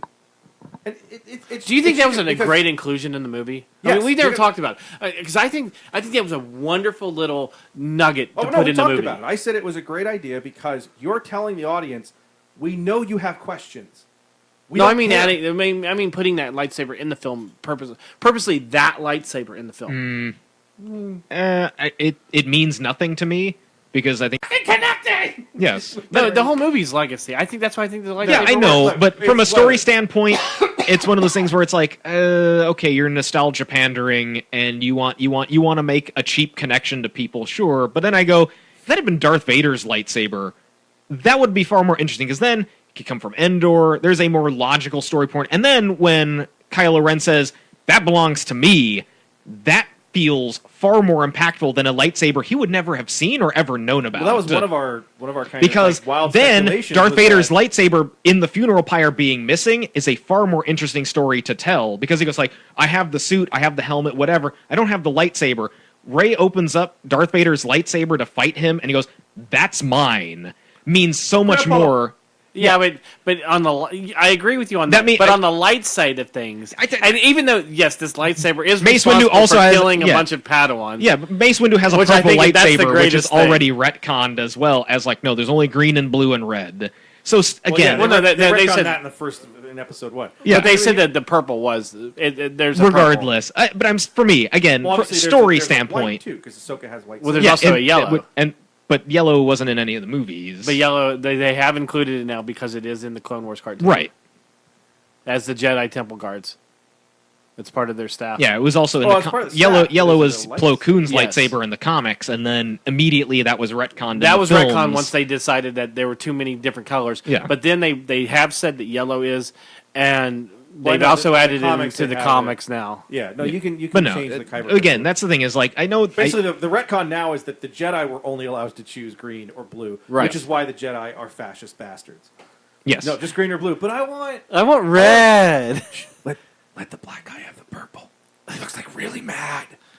He But yeah, used a word called motherfucker. I've never heard that before. But see, sounds it was bad. supposed to I be think- because he's supposed to be the best at the lightsaber. No, it's supposed to be and because he Mace got Windu said, "I bitched. need." A Well, his different his lightsaber." actual prop actually has BMF on it, doesn't it? Yes. I don't know. Bad I think so. motherfucker. It's Yeah, it does. it's actually engraved on light. It's not on any of the replica props, but Aw. his prop for the film actually change does that. have bad motherfuckers. But anyway, Uh, in terms of that line though, it's basically it's almost a surgical pre-strike against the fans, letting them know, yes, there's a story here. One of the little pig guards. get to Oh, found you it. mean of The line. of Yeah. of the lightsaber. Maz's line? Yeah, and it's That's very much, but that also sounds like J.J. Abrams, not so much Star Wars. That sounds like a J.J. Abrams. I just wanted it because it was cool, so I'm no, gonna. that's gonna be my next point. Yeah. J.J. Abrams and the creators of Lost admitted from the start there were nuggets that they put in, knowing that you're. You're never gonna know him, Well, no, the fact that other writers were going to come and write for that TV series. right? The vision they had of 4 to 5 seasons, there was no way the writers that they had at the beginning, they said, we're not going to have these writers all the way through. These guys are going to go on to different jobs, and other people are going to come in. Brian K. Vaughan came in and wrote most of season 3. Sure. They left little pieces in there. The why does the statue only have 4 toes? They just did something quirky and put it in there and go, either someone's going to pick that up or they're not. Comic books do this all the time. Right. Right. Chris Claremont did this for years in X-Men. He left little pieces that he never got back to. There's a lot of little things that never actually became anything. In the 90s X-Men, there was the third Summers brother. It was this huge idea, and it was like, it's Gambit, it's Adam Extreme. No, it's nobody. We never told you that story until the mid-2000s, where they retconned the first story of the Professor Xavier's new X-Men team was a team of X-Men that he sent to Krakoa, and they all died. And who's one of them? That was one of my The- favorite yeah. stories too, because it ended up being so stupid later. Like, oh my god. Yeah, and the third Summers brother is the leader of that team who gets abducted by the Shi'ar. He becomes the Emperor, and he's Yep. crazy and he's nuts. And so that kind of is like, oh look, all the Summers are bastards. I should have picked. So, I should have picked mutants with better powers for the Here's first what mission. I'm going to do. I'm going to erase all of their minds. Hey, Wolverine and Banshee and you, the Indian guy, you're going to die. And Forge all of Chief? you, Was that you Forge? go. No, Apache Chief. No, Forge was later. Just trying to figure what you. No, there was actually. Thunder. No, what the hell was his name? I know who you're talking about too. Yeah. He was on the X Force. No, his brother was on X-Force. Oh, The first character dies. He's the only one that Yes. dies on the first. He doesn't. Everyone says he dies on Krakoa. He doesn't. He doesn't die in Giant Size X-Men #1. He dies in the very first mission back in the Uncanny X-Men book. The untold first X-Men team. Yeah, The so- one where you kind of go, oh shit, you should have picked better powers. No, he doesn't die there because he's not on that team. That team completely disappears, and there's the one character in it that's like the most powerful mutant because he was able to do like anything that whatever. That's all thrown out. she was hot, honey, Ethan. From the original is they save the team from Krakoa. They come back. The original team's basically like, we're not going to fight for the X-Men anymore. We don't want to be X-Men now. They put this new team together. It's a Uncanny X-Men 94? 91? 94? This character dies. Years later, the Hellions, which are Emma Frost's team, his brother is on that team seeking revenge for his brother's death. Okay. I can't remember any of their names now. It's driving me nuts. So Ethan was looking up Star Wars numbers for this week, and apparently Star Wars went back to number 2 this week with 14 million. I think, and it's possibly that it's going to pass 2. Right along, still #1. No, it passed Right Along. No, Revenant's Revenant. number 1. Interesting. Star Wars is number 2. Right Along is number 3. By the way, the meme of Winnie the Pooh attacking Christopher Robin. Oh, I know, that was and so it just good. says the Revenant on it. That's the greatest thing That I've ever was seen in good. my life. So it looks like it's going to pass $2 billion this week. Well, it's saying that it's predicted that it's going to pass 2 billion. So it's got to be like at a 900 and some. I think the last thing it said domestically. was like 896 million. Okay. So I don't. It's gonna make money. Do you think it? Do you think it will hit $1 billion? here? Probably. It depends on how long they decide to keep it in theaters, but slow and steady, sure. If it, I mean, again, look at things like Titanic and Avatar. Although it still has a long way before it hits Avatar here in Yeah. the U.S. No, Which it's is- already which is passed. still- It's already passed Avatar here in the U.S. Is it? Did it It's beat world- Avatar? it's globally. Worldwide, it hasn't touched. Okay. It's the only movie to ever pass $800 million Here. domestically. Okay. Thunderbird. Thunderbird. That's yes. Thunderbird's the original. Thunder. Keep going. I'll look Is up it next Thunderclap? No, not And Thunderclap. they've cast Iron Fist, and he's a secret. Good night, everyone. Well, no. The other thing was that there was something else that I just thought of it. It reminded me of Walking Dead. Oh shit! There was something else. First of all, we should say Warpath. Warpath. Yes. Warpath is the younger brother. He's Thun- on X-Force. He was the one in the In first X-Force, yeah. which they even mentioned the fact that his brother gets killed. Yeah, Thunderbird got killed in the first mission. Yes. Warpath was a part of the original Hellions group because he wanted revenge on the X-Men. All of the Hellions get killed except for Warpath and like 2 others. That's how Emma actually joins the X-Men because she loses all of her students. Right. She's like, this is not. I cared for these kids and they all got killed. I need to find a better way. Warpath joins X-Force because he actually wanted to kill people. So we shouldn't say Ethan has finally finished The Last of Us. Well, the fact that he finally started. How long has it been, Ethan? I think 2 we're years? going on 2 years. Yeah. 2.5 years, Yeah. something like that. Did it live up to your expectations? I love the story. The gameplay could have been better. It was kind of choppy and unresponsive at times, but Wait, what part of it did you love? the story, The story. There was a story. yes, You had a video game with a story. yes. How long ago was this released? Unfortunately, you know, like 2 years ago. it was 2 years ago, and you know, That pretty much sums it up there. it's what I said on my Facebook page. Is like, you know, this is something that I truly miss out of video games. Is that them spending so much time on what is a fantastic story with this game, and it's something that I could definitely see a sequel of the game coming out. Well, they've with talked it- about a sequel and yeah. a movie. and the movie. Wait, so, how do you make a sequel to Last of Us? I know, right?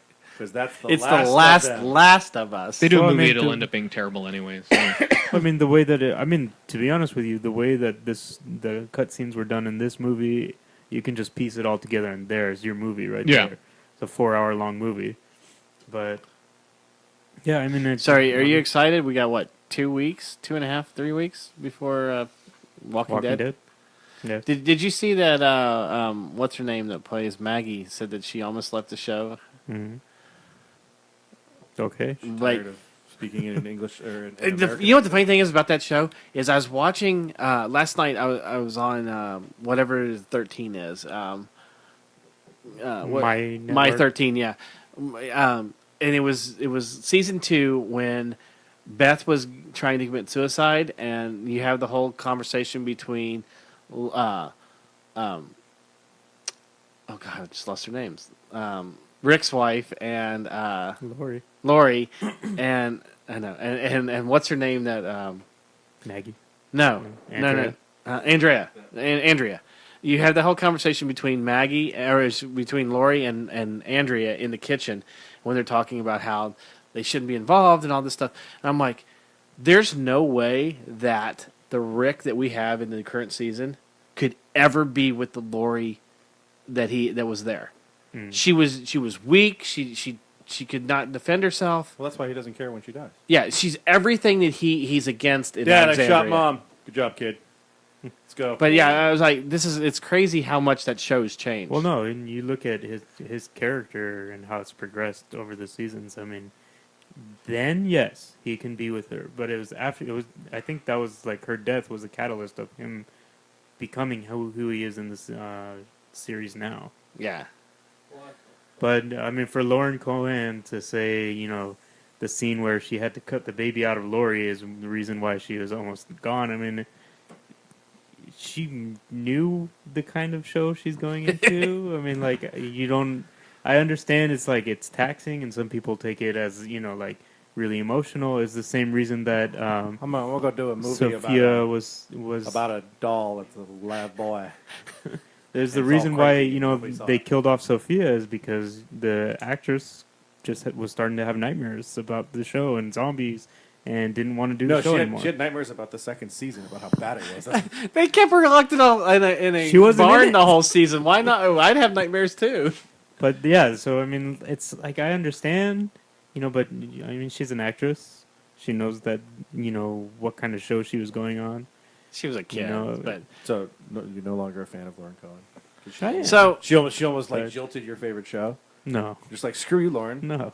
so Not at all. in closing, with all this, There was an opening. yeah, well, sort of. Yeah, screaming at each other. That's the whole reason why I was like, we're recording. So what you got to do is Do you think- you got to do an intro and then edit the intro to fade into the middle of yelling. I was just gonna have the No, the we just do. And now what episode is this? 21 21. 121. And now we join Nerdables episode 121, currently in progress. And then just go right in. Star Wars, fuck you! Spielberg, fuck you! What's happening? I don't know what's happening. I'm scared. Do you think Why is especially Ethan in the corner huddled and shaking? especially with all the Star Wars stuff that with their especially Rebels, they're not holding anything back for surprises anymore. I mean, it's gone. because kids don't care. But even Because you don't care. Your What a mom problem, does- Sebastian. Your mom doesn't care. No, but here's the thing. Again, mom it's would it's the it's it. I don't the, think she'd want to spoil if she was the watching it. the levels of fandom, and it's like little kids. Like it's like, oh, cool, this character is gonna be on the show. I can't wait because they're really excited. They're But is- kids. is but that it's not even kids; it's Hold on, adults. no, I know, Wait, no, but wait, they're wait, but- wait, but they're wait, little wait. kids. They're excited. Is that information getting to those kids though? They See, usually- that's what I was wondering. Here, a lot of kids got smartphones and access to the internet. Exactly. It's Sure. not the Oh, you same. think they're looking up CBR instead of porn.com? Come on. Regardless, I'm sure they know. And There's it, a reason those 8-year-olds are walking around all bow-legged like, oh, I got an iPhone yesterday. I love that you had to get up and demonstrate that. here's the thing. I between their pornography sessions, sure, I'm sure they are. Boy, I'm really tired of this porn. Let's see what's happening with Rebels. And or it's that quick switch, Mom's coming in the room. Oh, look, look, Leia's going to be on the season premiere of Rebels, Mom. this Check is it going out. to be really cool. Yeah, this is They awesome. don't care. Oh, the door's closed. They don't care because I remember getting things like like Nintendo Power Magazine or like magazines about like shows that they used to produce all the time, which it's basically gone to the internet. And when they would talk about something like, "Hey, this guy is going to be on like a show here," or in a video game for a sequel, it's like, "Oh, that's just really really cool." They don't care. It's the adult fans who tend to really care about But that I'm stuff. surprised that even- Luigi even- shows up in Super Mario Brothers. I mean, it's like, okay, you expect that. But even with being a part of the 501st, being a part of the R2 builders, things like that, they want to know these things as They do. adults Yeah, but instead again, of letting it happen in there's also a different. There's a lot of people who care about spoilers, and I am vehemently just not in any way, shape, or form giving a crap because my policy is if it's been seen by somebody somewhere, spoilers are open season, but people do care. There is a segment of the population that cares about spoilers. But see, I just But- as much as I want to wait, know wait, what's wait, going to happen. but in particular for little kids. Stop, because I have a question. When you say a particular point that cares about spoilers, do you mean they care to get them, or they care They care to stay away from Okay. them. They care to stay away from. And you also have to remember, Rebels is a children's show first and foremost, and the target audience. Those damn kids need to stop watching my show so I can keep my fucking Get out, secret. yes, they should all Get get off off my of our lawn. collective lawns. Get off my lawn. Get off my space lawn, you jerks. So, and I think a lot of times, being fans, it's hard to make that separation. Like, yes, it's a children's show. That doesn't mean it can't be well written or very engaging for all ages. Yeah, but why can't you leave certain things? There's no need. You're going to watch the show. because you're not the target audience. And the target audience doesn't care. If they hear Princess Leia is going to be on Rebels, they're excited. Okay, Princess Leia, I get. A regular fan on the show, they'll just be like, "Oh man, you gave it away. I wanted it to be a surprise." But the one they gave away this week was one that they don't need to give away. Let it happen. Let the fans of the expanded universe have it happen for them to see. Sure, but again, it shows for kids, not for you. But then why would you include something from the expanded universe? Because the kids that are they're watching this kids. show weren't even alive. Yeah, but then they're going to go hit Wikipedia, and then they're going to go, hey, he was in that book. And hopefully they'll go check out that That's expanded a little bit too universe far. thing. It's a little bit too much. I was trying to keep I it don't more know vague. it. If it's Dash Rendar, I'll be happy. Because Dash Rendar isn't canonical. Only the YT-2400 is. I so much wants. I wish Shadows of the Empire was Chronicle. Dash Rendar. I love. stupidest character. I in the love history of Shadows of Star the Wars. Empire. He had good comics, and his game was really fun. No, Dash Rendar was. Hey, we want to do this story. Yeah, okay, we're gonna set it. There's between another Empire, Han out there. We're gonna set it between Empire and Return of the Jedi. That's right. Okay, cool. So Han Solo, you can't use him. Oh shit, yeah. Dash Rendar. Let's do a does cooler version of everything- Han Solo. There is no cooler version. Dash of Han Solo. Rendar. Dash Rendar. Especially if This is an eye-opening experience. Sebastian. Dash Rendar It means is so much now. awesome. You think Dash Rendar is awesome I instead do. of just an absolute total ripoff of Han Solo that is. I different give no- you- It's my thing with X-23. I grant Oh you. no! I know you love Dash Rendar because you love X-23. I grant you entirely. Terrible clones of popular characters are all Rich's deal.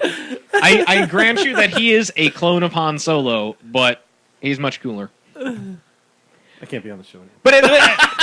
But I also think it's probably can't. for me. Like, yeah, even like for me, it's like, yeah, I've watched the Star Wars things, but like growing out of a time, like especially like, yeah, they did the video game Shadows of the Empire where he was first sort of thrown in there, and he was really cool because it was more engaging because you actually got to be him versus Han Solo, and for someone like Dash Rendar, the way that you had to do a lot of games like that is he's silent protagonist, which means you got to sort of input a lot of yourself or what you imagine So the what you're character to saying be. is that you're cool, and then you So- play Dash Rendar, I did- so therefore Dash Rendar yes. was cool. Well, it's the yes, but that's the same sort of principle that works. I'm gonna go back and look at all the Shadows of the Empire stuff. Every time I see Dash Rendar, I'm like, that's Sebastian. Yes, but I mean, that's also a lot of the psychology between a lot of characters that are silent protagonists. Things like Lara Croft, Master Chief is another one where Master Chief only has a couple lines of dialogue throughout. Yeah, especially- one of them was like, "Get me more guns" or something. yeah, like that. especially for the first thing, and your actions as the character sort of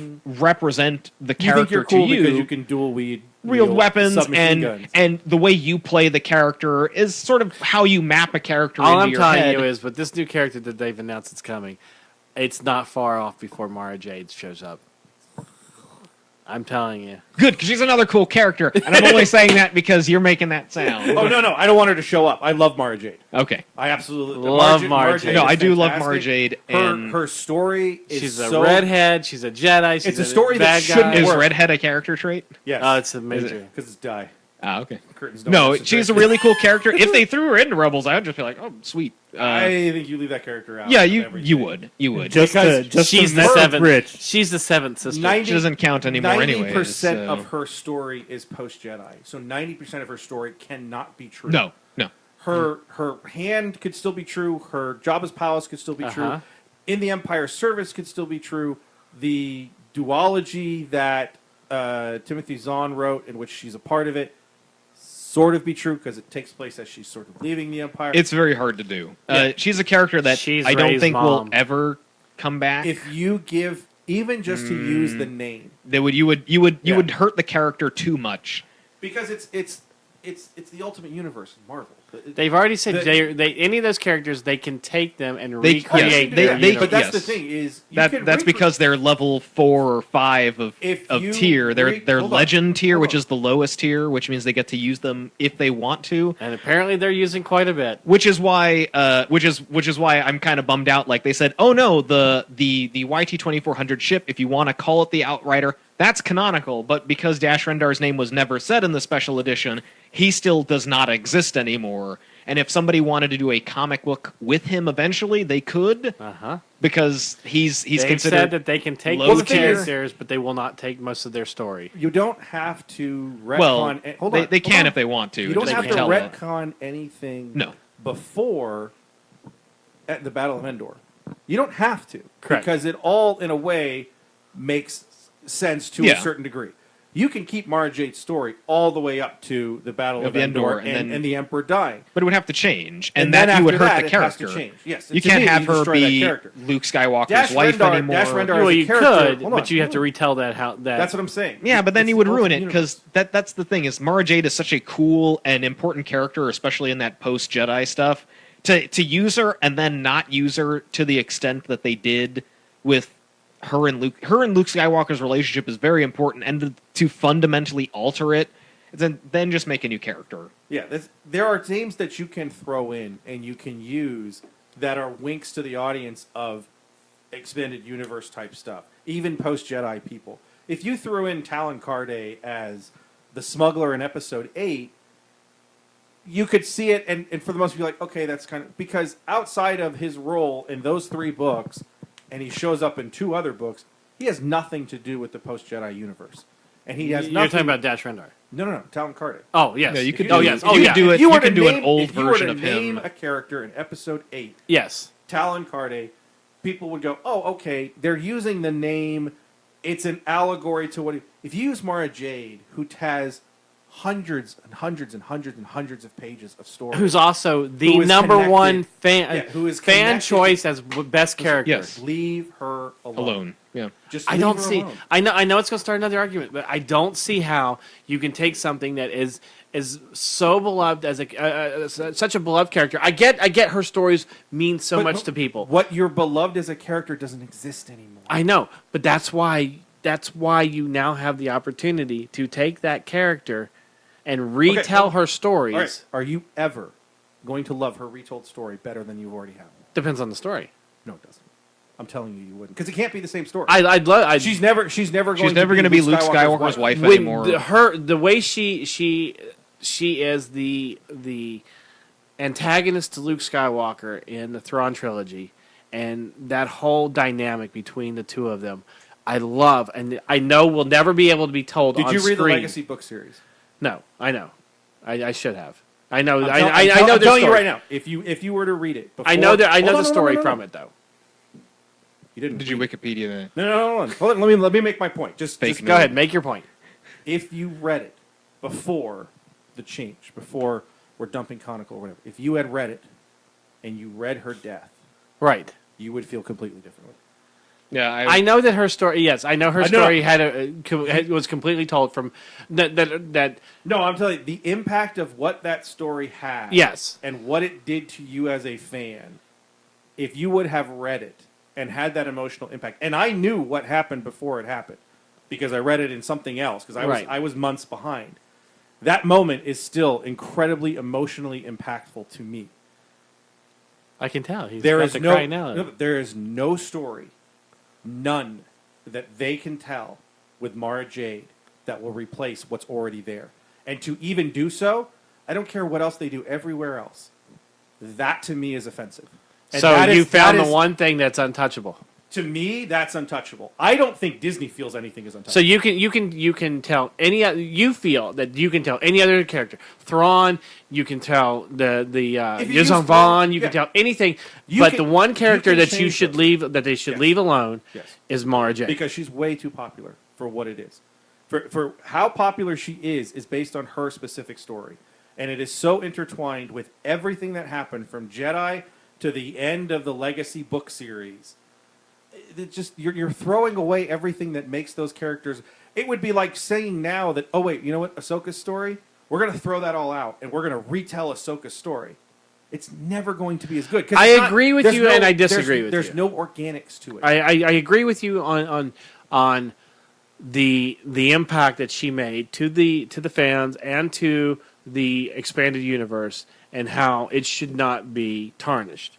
But I think because of that impact, that makes her even more desirable to Disney. It's not a tarnishing as a thing. character. It's a fact that you're never going to tell her story better than you've already told it. Right. There's But nothing. It's the same thing as Ahsoka. You're never going to be able to tell the story that you told with Ahsoka. But as a character, when we first introduced her, to us, Everybody we hated her. yes. But the way that she grew, what she became to fans, she's in Rebels for a reason, and it's not because, oh, this character makes the most sense. It was, she's super popular, and she makes sense in the role that she's in. this is perfect. And she's going to make it a And they very. give She's gonna, everything I have a back- feeling she's going to make a It Mara gives it back to the Jade fans. epic type exit. Mara Jade's story is never going to be better than it already is. You can argue that even Luke Skywalker's story post Jedi could be better than Luke Skywalker's story as it was told, Right. but I don't think you can with But do Mara. you think that makes her more desirable for Disney to No. tell to No. as a character? because No. you're going to piss Because- so many people off. And look, yes, mainstream fans have no idea who she is. They can put Mara Jane's name up there. You kind of go, oh, okay. You kind of have a wink and nod. Talon Cardy would be a perfect person. If you have Episode 8, I'm going to introduce this new smuggler. His name is Talon Cardy. You and I are going to go like, hey, look, it's Yeah. Talon Cardy. Doesn't mean anything to us. You do that same But thing if- with Dash Rendar. You can do it with Dash Rendar. You can tell Dash Rendar's story again because Yeah. it's between Empire and Jedi. There's no retconning of it that's needed. Right. There's no canon there. There's Right. nothing you have Yeah, to you change. can do an entire movie of him and IG-88 duking it out, and that would be a movie, and it wouldn't That could mess be with the anything. literally that could be the Boba Fett chase story. Yeah. Now, here's a question for you, Chris. Now, let's say Disney decides they want to use Mara Jade and do a story, and they take that story from Legacy and do it similar or that way. Would you feel more inclined to want to watch it? What do you mean take the story from You mean, Legacy set in the Legacy? So, like, if they actually did make Like her if they his make wife, the same type of story as what you're talking and about, that they're saying that I mean, at like- some point before Force Awakens, she is dead, he's left with an order that is falling apart, Yeah. and then that would be interesting. That would be It would be It- to it would me- be because interesting to but me that you would take- that would have to be Episode 7. But you take away, unless you're going to introduce it in Episode 8, that he has a secret son and his name is Ben. But even then, you've already taken away Jason and Jaina.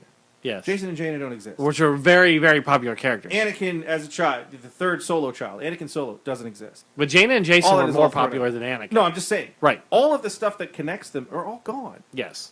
Mara's connection to these kids is all gone. Her connection to Luke is gone. Her What if connection they- as the mother of Luke's son, who is the Padawan to Jason before he becomes Darth Caedus, it's all gone. But what if they had it as just they said that, let's say they said Rey is Luke Skywalker's daughter and her mother died and her mother's name was Mara and that's all they said. That's still terrible it's because still terrible it's not because her it story. wouldn't be Mara Jade. You don't. But That's yeah, it. all they It's say. not- it's she's not Mara Jade. It's Marvel did it with the Ultimate Universe as a completely separate timeline. We still had the original X-Men the way that we had the X-Men. We still had Wolverine the way we had Wolverine. And then we had an Ultimate Universe in which Wolverine is working for Magneto and is sent to the X-Men because he's supposed to kill Xavier and Cyclops so that Magneto can come and steal all of the other children and bring them into... And he just goes to the X-Men and says, man, that redhead is hot. I really want to have sex with her. I'm going to stay here. Just so you And know. not kill I'm- him. and then I leave Scott to die, and then he comes back and he hits me with a force blast. He's like, you're off the team. It's an interesting story because you still have your core piece, and it was still ongoing. It didn't throw anything away. Here, you've said everything up to Jedi is exactly the same. Everything past it is gone. And then we're going to reintroduce a character. It's pandering. It's using a name for namesake. It's never, ever going to be better. Will it be your Force Breaker? Maybe. I mean, it's just there's no reason for it. There's so many things that we've already talked about in this. There's no reason for this. There's no reason to do a young Han Solo movie. There's none. But there's no reason to do any of it except for Oh, no, what you there's a said. reason. There's Except for money. what you. Well, that's exactly what you said with the Spielberg going all the way back to the very beginning of this. I think, well, there's a difference between having a creator name and having a character name. I still think you can make an interesting character that may be in the same spirit as Mara Jade, but calling her Mara Jade is what's offensive. If you give an allegory, if Luke has a wife somewhere, It was a redhead. And, they're not even a redhead. It's just someone, even if you have someone who, I was in the Empire, the Emperor dies, I don't want to fight for the Empire anymore, but I'm killing Luke Skywalker because he killed my Emperor. Make her an Imperial Royal Guard. And then she falls in love with Luke, and Luke's like, hey, this is awesome. And then she dies. You have pieces from it, but you don't have her story because you're never going to But if you do that and let's say you give her some other name, where it has a comma and a dash in it, because it seems like every Star Wars name now has a comma and a dash in it. People are going to go, well, no, you're telling me that's Mara Jade. Why didn't you name her Mara Jade? People are going to get upset that you didn't make her Mara Jade. That's why I say you stay away from all of it.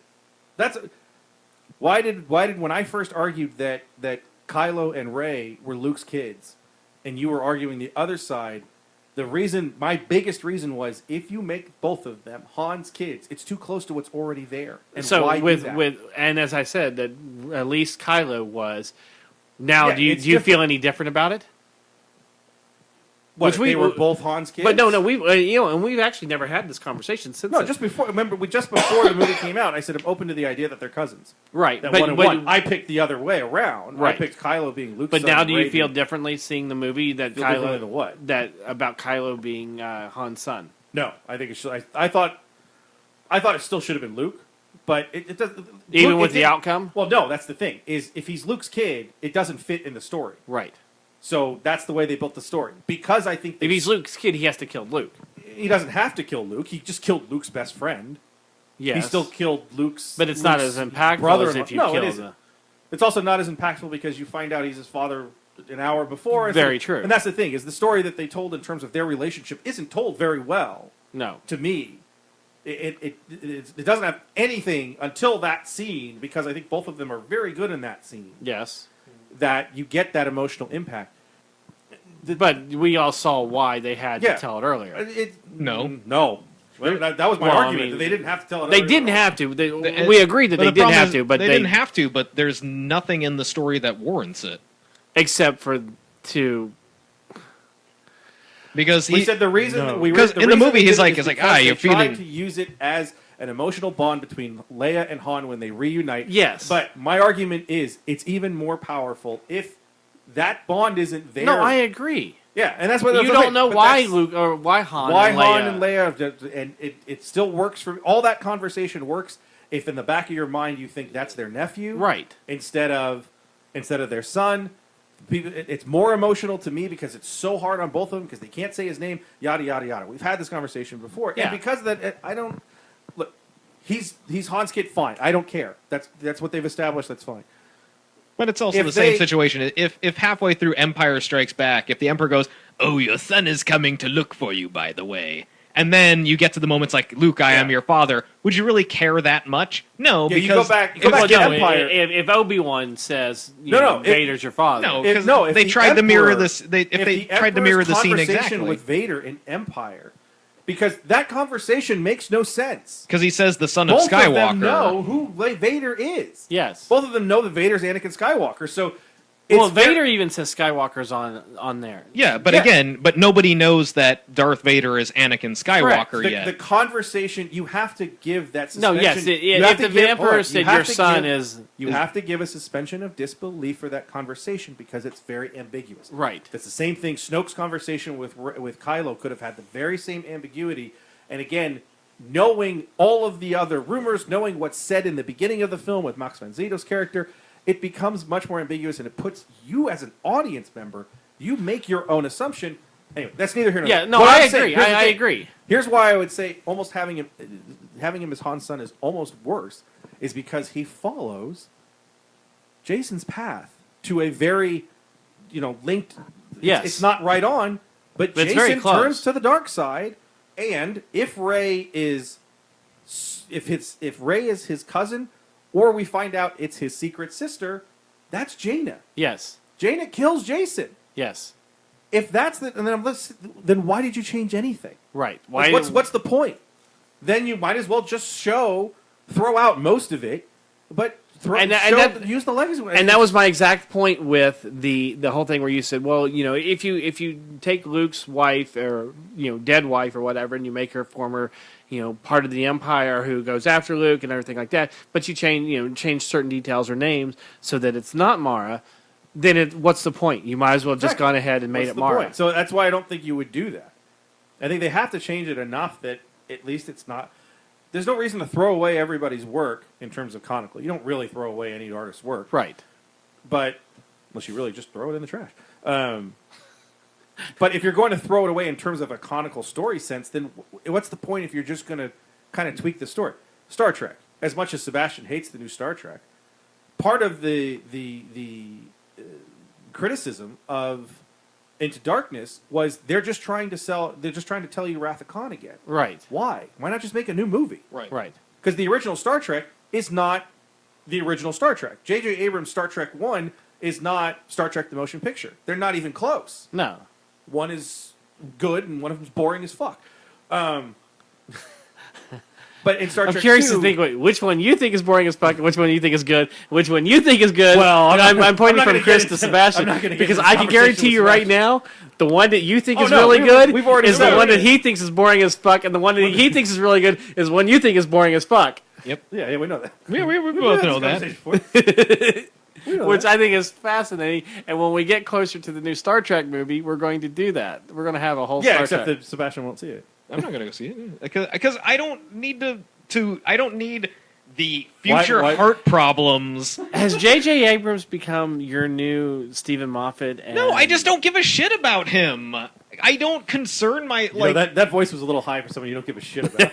Well, no, because the assumption is it's like oh you must Star Trek into what was the third Darkness. one? No, the third one. Beyond. Fast and Star Furious. Trek, yeah, Star Trek Trek Fast Beyond. and the Furious. It's like oh you must be really upset with everything that J.J. Abrams. It's like no, I stopped giving a shit. And JJ's It's not not even J.J. doing Abrams. this one. It's not even it's just producing it. But regardless, even for Star Wars, I guess like yeah, he didn't make a very good Star Wars movie, and I'm not alone in that. But then it's like, whatever. New people going on to Episode 8. Like, What do you think about the theory that Episode 8, I don't- one of the reasons it got moved was so that Disney doesn't shoot themselves? That's what they're saying now. It's because they didn't want to move it to Memorial Weekend because they have Pirates and stuff coming out around then, and they wanted to give Well, it depends on when Pirates. they wanted to give Avengers or no When Guardians was Pirates supposed to open originally? June, I think. Yeah, it would have been a month and a half. 'Cause Yeah. They would have. They would There have. it'd been a very They tight would not window. have released it at Memorial Day. They would have released it the first week of May. Well, there was a very tight window because the first weekend of May is Guardians, then Memorial Weekend was supposed to be Star Wars, and then June, the first or second week of well, June. that was the theory. But It's also Occam's razor. The simplest explanation is the most logical. The Right. fact of the matter is like yeah, if they moved it to December, they have the summer to their big summer blockbusters, and then they get to have winter all to themselves again, and they get to have movie releases stretched out throughout the whole year. throughout the whole year. I don't think anyone at Disney was panicking when J.J. Abrams came up and said May's too early. Right. And then they realized, you know what? Let's not release this movie 4 weeks after Avengers. Yeah. Let's move it to December. Because Right. that's it. You could have opened it. I have a feeling You every could have Star opened it Wars on film is gonna February be 1st and December. March. Right, and then they still said have 100. Rogue One is December, and it's like okay, it's like well, Every Star do Wars we movie wanna- is going to be do December. we now. want to mess around with Avengers, like Marvel movies, and whatever else we have coming out? Plus, Well, that's what I thought they originally moved it for, is because they're like, well, all the other movies were released around the same yeah, time. the So truth let's move is it to that December. there's no the reason that they moved to December. That's the most reasonable of them. It's like why would you want to pull profits away from every single project? But the realistic reason is that J.J. Abrams and that production team went to Disney and said, we can't finish Yeah, this. we can't now." finish. And then, Yeah. but I'm talking for Well, I episode mean, we 8 could though. finish, but it was going to be Because terrible. for episode 8 they push it back to December, and it's like, yeah, if they don't want to hamper their profits by oversaturating their films, because they're going to have 2 Marvel movies, they're going to have Pirates, which is a big one, they're going to have animated films coming out, like Pixar movie for the summer too. and It's then like added on to it, you give Ryan Johnson more time. Well, that's Yeah, the other and thing you is they don't- started you don't doing have a- rewrites. yeah, you give them Yeah, more You time. have more time. Let's say they keep the production schedule the same, and you finish that movie in time to release it the last week of May. You can look at a cut of that film and go, wait a minute, we're missing this. Let's add the, and you can go. you reshoot have it. You've another got 9 9 months. Yeah, to well, do 9 whatever. months really. But Yeah. I've said it many times. I'm a Venture Brothers fan. I can wait. I Yeah. have patience. So the last thing is, we heard this week that episode 9 will be shot on film, not Good. digital. Does that mean that episode 8 you think will be shot digital or on No, film? they said digital already for that one. They said digital for episode 8. Yeah, for 9 is the only one right now that has been slated for film because that's the director's filmmaker's choice. So preference. 7 and 9. yeah, they're 7 and 8 are digital. 7 is not digital. I am pretty sure that a lot of Abrams that, had said that he was going to go back and he wasn't shooting it. then it looks digitally. like then it's only 8. Then that's going to be digital, which is fine. yeah. But now I'm intrigued because 7 does not look like it's shot on film at all. And That in was fact- one. That was remember one of the things when we interviewed the guys from. Yeah, it may have been his plan to go film, but I'm intrigued now because that movie doesn't look like digital. Doesn't Right. look like film at all. Star Wars: The Force Awakens was shot on film, Okay, so then it looks like it's only episode 8 for now. That's according to hold on. which could change too. So if there's Well, it's all dependent on the director's choice. If the Right. director Yeah. feels that he wants to shoot it on film, then I don't know. Well, Then, hold on. Back in July 13th, this is petapixel.com. Back in July 2013, we shared how major filmmakers band together to rescue Kodak. One of them was J.J. Abrams. The new Star Wars was shot on Kodak film. because it even which says opens Kodak. this It was the only colored. And when you watch the ending credits, Then- the only then- logo that shows up at the very end in color Then I am- is Kodak. Hold on. Episode 7 was shot. Abrams used 65mm film for Episode 7, and Episode 8 is expected to be shot on Kodak film as well. This is from December. then I am even more confused by the hubbub of everyone being so upset that episode 9 is being shot on film. It makes no sense to me. So I thought it was just the opposite. Everybody was more excited that it wasn't, but to me, I was like, well, So why are you being excited that it's going to be shot on film? No, Episode people, 7 but was. people weren't excited they were shot on film. People were upset that it was being shot on film. The backlash to him was saying it's like, because he had said it's like, I'm shooting this movie on film, and everyone's like, why? And then he was like, and then his explanation was like, well, if you look at the world, it's kind of gritty, and I can't see them having sort of like, I can't see the world being filmed in digital. And everyone, tried to shit in his punch bowl over it. And I guess like, and now knowing it's like, okay, so if episode 7 is being shot on film and episode 8 is being shot, then why do people care so much that it's Right. being shot on film? It makes no sense why everyone is so upset. According to Screen Rant, Ryan Johnson said he was shooting it on film. Really? So all three movies, So all then three they're of all the, shot on film. yeah.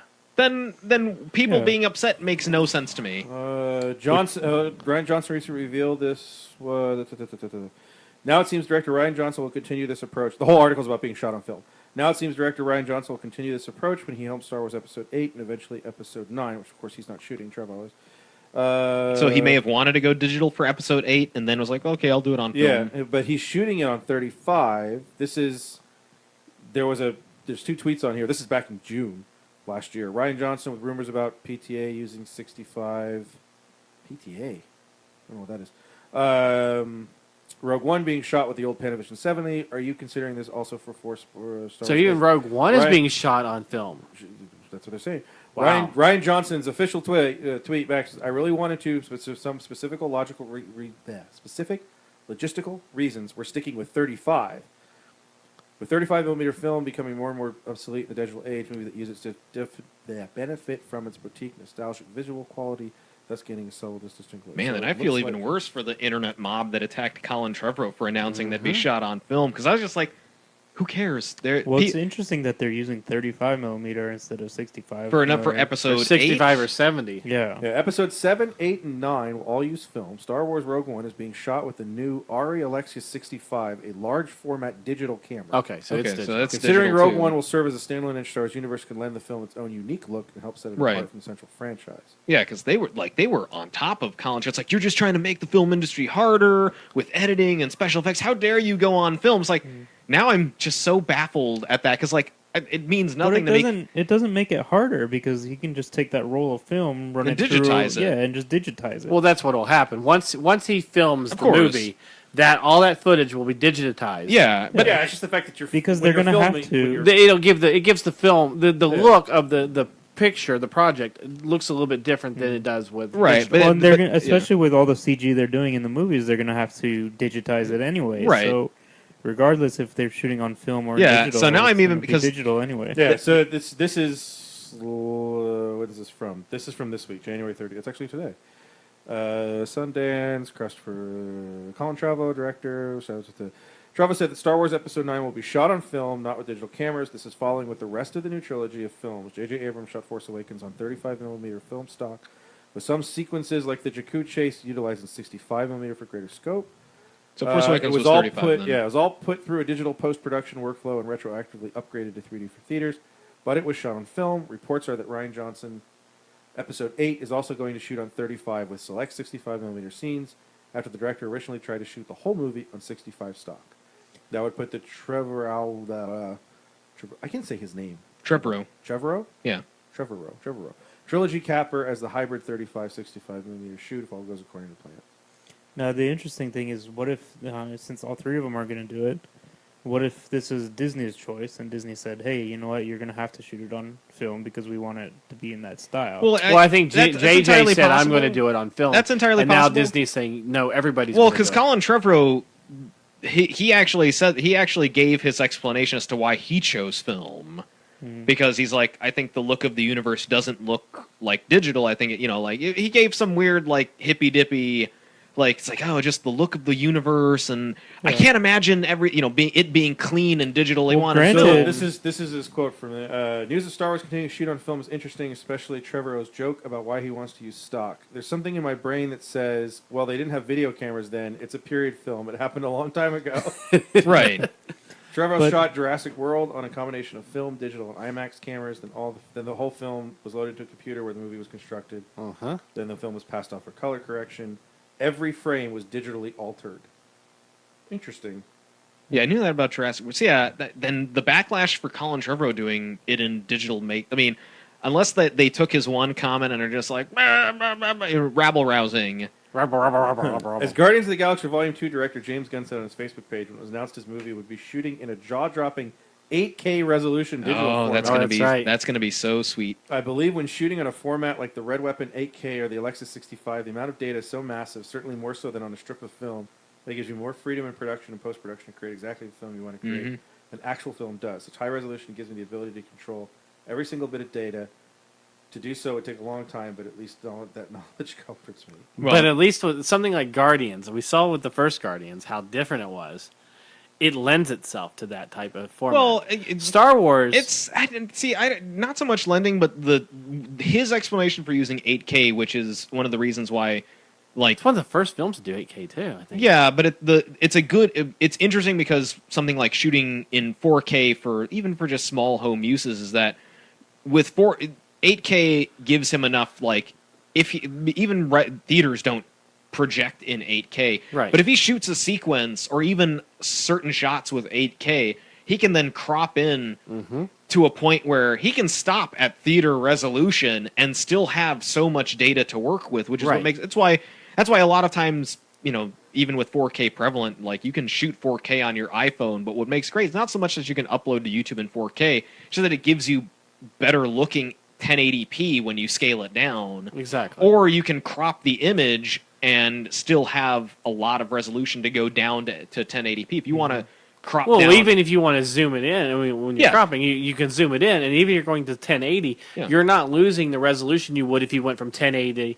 to like 720 or something. Yeah, so no, there's a lot of good reasonings, and for me, it's like there's a lot of people who tend to have a horse in the race of digital versus film, and it depends on what you're doing with it's it. what you're doing Film, with it, yeah. and it's what you're doing, and I don't see Quentin Tarantino shooting in digital anytime soon. no, and it's up to the person's choice. So it's fascinating to see that's why the whole thing is interesting, is because of the backlash Colin Trevorrow received specifically for selecting film for episode 9 and not anybody else. Look, I've attended film classes where the professor has said, look, if you're going to shoot something on your iPhone, make sure whatever the project is, it lends itself to being shot on an iPhone. Right. If you're going to shoot something where it's going to be, on an IMAX, make sure whatever you're shooting with lends itself to be shot on an IMAX. I mean, we should shoot something on our iPhone and put it on an iMac. Yeah, Yeah. and what doesn't what matter happens. with shooting Guardians 2 in 8K, that's bigger resolution than IMAX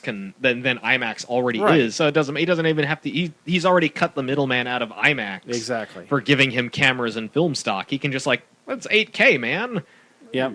So does anybody else think anything before we wrap up? We're going to wrap up? Yeah. All that news we talked about Well, for there we go. 20 Well, minutes. there really wasn't much. Hold on, anything. wait. We'll just put this in here so we do it now. And now we join Nerdables episode 121, already in progress. And then we just fade right into it. Okay. You and me scream each other about... But there was one other thing that Captain America: Civil War has been shown to a few audiences, and it's getting extremely well rounded. Good. Yeah. Yeah. That's Yeah, exciting people to like hear. Godzilla. Well, that's what they say about Batman versus Superman, so we'll see. There's like someone on the internet, this is the new trailer or shot or whatever, it's like, it's going to make you want to see this movie so bad. I'm like, I can't even watch it. I don't even want to see it. I still haven't even seen the Suicide trailer. I just don't care. The Suicide trailer looks better than the Batman versus Superman. It's also a really well cut trailer. It Yeah. doesn't speak Just- to anything in the film. Just don't care. It's weird. To me, Batman Superman's going to ruin everything. I did watch Batman Guardians, Bad Blood. yeah. No, Batman Bad Blood, which is really, really good. Nice. I'm surprised that Taylor That's the Swift other did a news. song just for that. Just for that. That's song. the other news that I was going to bring up. Taylor Swift did a song for a Batman movie. There's going to be a new Justice League cartoon. There is going to be a new Justice League cartoon. It's 11 minutes long. It's action and And- nothing else. Kevin Conroy is going to talk to himself when he talks to, or Mark Batman's going to Hamill. talk to himself. No, he'll talk to himself when he talks to Booster Gold. Yes, Booster Gold is Diedrich Bader. yes. So when that episode comes and Kevin Conroy as Batman is talking to Booster Gold as Diedrich Bader, at some point he says, "You sound a lot like me." But Mark Hamill is also rejoining the cast Mark Hamill. Yeah. as the Joker. The bigger news in it is the idea of doing a Justice League that hopefully Cartoon Network doesn't cancel, because they're going to show 4 episodes and then show repeats for a year, And then you're and just then going to 2 get episodes. You're just going to and get then the Happy season Harbor. end, and then a new season starts the next week, and it jumps you 5 years in the future, and it makes no sense whatsoever. And then you're like, well, it's on Monday. No, it's on Tuesday. It's Tuesday. It's 2 Wednesday. Third. It's Sunday morning at 5 a.m. Didn't they That's go new a whole episodes. week or a whole month just showing Happy Harbor? Probably. No, it's 11 minutes. It's based more off of trying to grab the demographic that has made Teen Titans go so successful. Uh-huh. 11-minute episodes means you can produce a lot more episodes per week, Yes. and you can have new episodes longer. So you can do in a half-hour block. You have a new episode and a repeat. Right. Next week you have a new episode and a repeat. You're getting a new episode, and it's only a few minutes long. The story structure, as they've said, it's just that we're going to throw you right in it. Batman, Superman, and Wonder Woman will be in almost every single episode, supposedly, and a Justice League person will be in there. Sounds a lot like Brave and the Bold. Yep. So it sounds cool. I like Hero the design. villain of the week. The Batman design looks a lot like the Batman Strikes design. Yeah. But I love the design work of that show. I actually like that show too. I know not everybody did, but I really love the design work of that show. So no, I thought it was cool. I'm intrigued by it. It looks, and the early thing they've sort of previewed, I like the idea. And Teen Titans Go was really good. If they're trying to stick to that as a formula, I think it could work really well for Teen them. Titans Go now is one of the best shows on TV. Oh yeah, Yeah, It but is you so can't incredibly- you can't do a Justice League with that. Oh no, you're with not that, going to. But what I'm saying in terms of- satire. No, Or no, that the formula. the in formula, terms of the- formula of being able to do. You have a story that you just jump right into. Right. No continuity whatsoever. I mean, there's an episode where Beast Boy just completely disappears, and he's Yeah. in the next episode. It's just like, wait, you just stranded him on another planet, or he dies, or whatever. Well, So- they had the whole episode where they go inside of Cyborg's body, and they have the whole episode when they go inside a Beast Boy's body too. yeah, and Rob, Which they is come out, and disgusting. Robin is just he's still miniature at the end of it, I That think. show is so good. And then the next episode, he's back to normal. So it doesn't have it's yeah, not sequential. it's not continuity dependent. The stories are No. very short. They're very targeted. You get to have you can have a wide range of genre episodes. Do you think DC's look going to throw a look lot at of stuff what out there they though? Look at what they did for Batman's anniversary when they Right. did those little shorts. And there's the Shogun short, the one that's done in a kind of very old school Japanese terms. There's no story to that. It's just him Right. and Well, that was what for it, the- Bane or Well, whatever. when they Yeah, but did that the was whole that was when they that's when they introduced the DC Nation. I was going to say when Yeah, they did the that's DC what I'm Nation, saying. everybody loved the in betweens better than they liked the shows that they were airing. those little shorts, the Green Arrow one is fantastic. Amethyst was really good. They Yeah. did like a 7-part Amethyst. That Amethyst needs to be a show, dude. It's just Legend of Zelda, but Right. it's so no, good. it needed to be a show, and I can't believe they tried to launch that at the same time they were doing their Amethyst New 52 comic, which was horrible. The whole It wasn't that bad, but it was one of those like, man, sitting right in front of you was the perfect way to they've relaunch. done sort of Amethyst as a comic, like a girls centric comic. I mean, it's basically it was. You watch that episode, you're like, this is just Legend of Zelda. Yeah, and it was like Well, the they whole- did Zelda's the they hero did, now. They did it as 7 parts. Fantastic. And The she whole was, she was the kid DC playing the video games and get sucked into the world. Awesome. the whole DC Superpower High or whatever it is with all the girls came out of that little. Influenced by it. Yeah, I mean, Influenced it was by, influenced by that. Super Best Friends. Yeah. Super Best Friends, which it was. which was fantastic, and I wish that became a show too. Well, then they also had remember the 2-color anime style Batman episode. They did. That was really good too, and a lot of I'm sad that those did not end up being pilot tests. But they for proved that different that shows. shortened format works really better. well. Yes. But DC's always been really good at doing those animated Well, shorts. Teen Titans proved it too. Yes. Teen Titans was basically we're going to do. Teen Titans was a major company doing the Adult Swim model Right. because the Adult Swim model that was it. It's Well, a that's what 15-minute block. that's Those what 11 minutes. William Street doing the Adult Yeah. Swim. Well, Everything. that's also Robot Chicken. That's also Yeah. Well, Aqua that's- Teen yeah, and everything well, else. that was all Yeah. Adult Swim, and I like that little pause there. yeah, there's a little pause so I could shirt. Metalocalypse. Metalocalypse Yes. was great as 11 minutes. It went to a half hour with 22 minutes. It was horrendously bad as they tried to stretch every story into 22 minutes, and it just didn't work. Oh, I gotta show you something. Metalocalypse? No. Were you trying to call whales or something when you hit that? I found all of the G.I. Joe cartoons. Oh, Lord. Like, even when you get to what they consider season 3 and season 4. Those are terrible. Oh, they're so bad. Well, it came out. They did that nice Footlocker box of the Yeah. entire Yeah. show. But the I couldn't color bring myself to buy it. change. And I have the oh, leadership Like, matrix transformers. I remember when they were on the Hub. Rest in peace, you idiots. They still are on Discover Kids. Are they on Discover Kids? Yeah. Yeah, the reruns. I always knew when they were on It's a- because Rich and I would start furiously texting each other, At and one- usually it was me going, "They just broke the windows open in a cargo plane at 32,000 feet, and nothing sucks out, and they're just shooting lasers. And you can't have like a little pop gun take down a rattler, Dude, Gung Ho just lost all his color. Yeah, I was just why? But of course, my favorite. I don't remember when they first started showing those. There was a point where I was out at White Chocolates. I was out at Eric's, and we're watching an episode. It's the one where the satellite falls on that island or something. Oh, yeah. And so Cobra and the team goes, and it's like Spirit and Flint, and that's it, or whatever. Yeah. And it's Storm Shadow, the really racist Storm Shadow, and a bunch of other dudes. And they get into a fist fight. They're basically walking up this cliffside or whatever, and they get into a fist fight, and then they get to the top, and then there's the monkey people. The monkey people. So the Joe team that's sent after them, they're walking up the thing, and they're like, look at these laser blasts. There was a major battle here. Like, there was no lasers. We saw the battle. It was all fists. No one had a gun.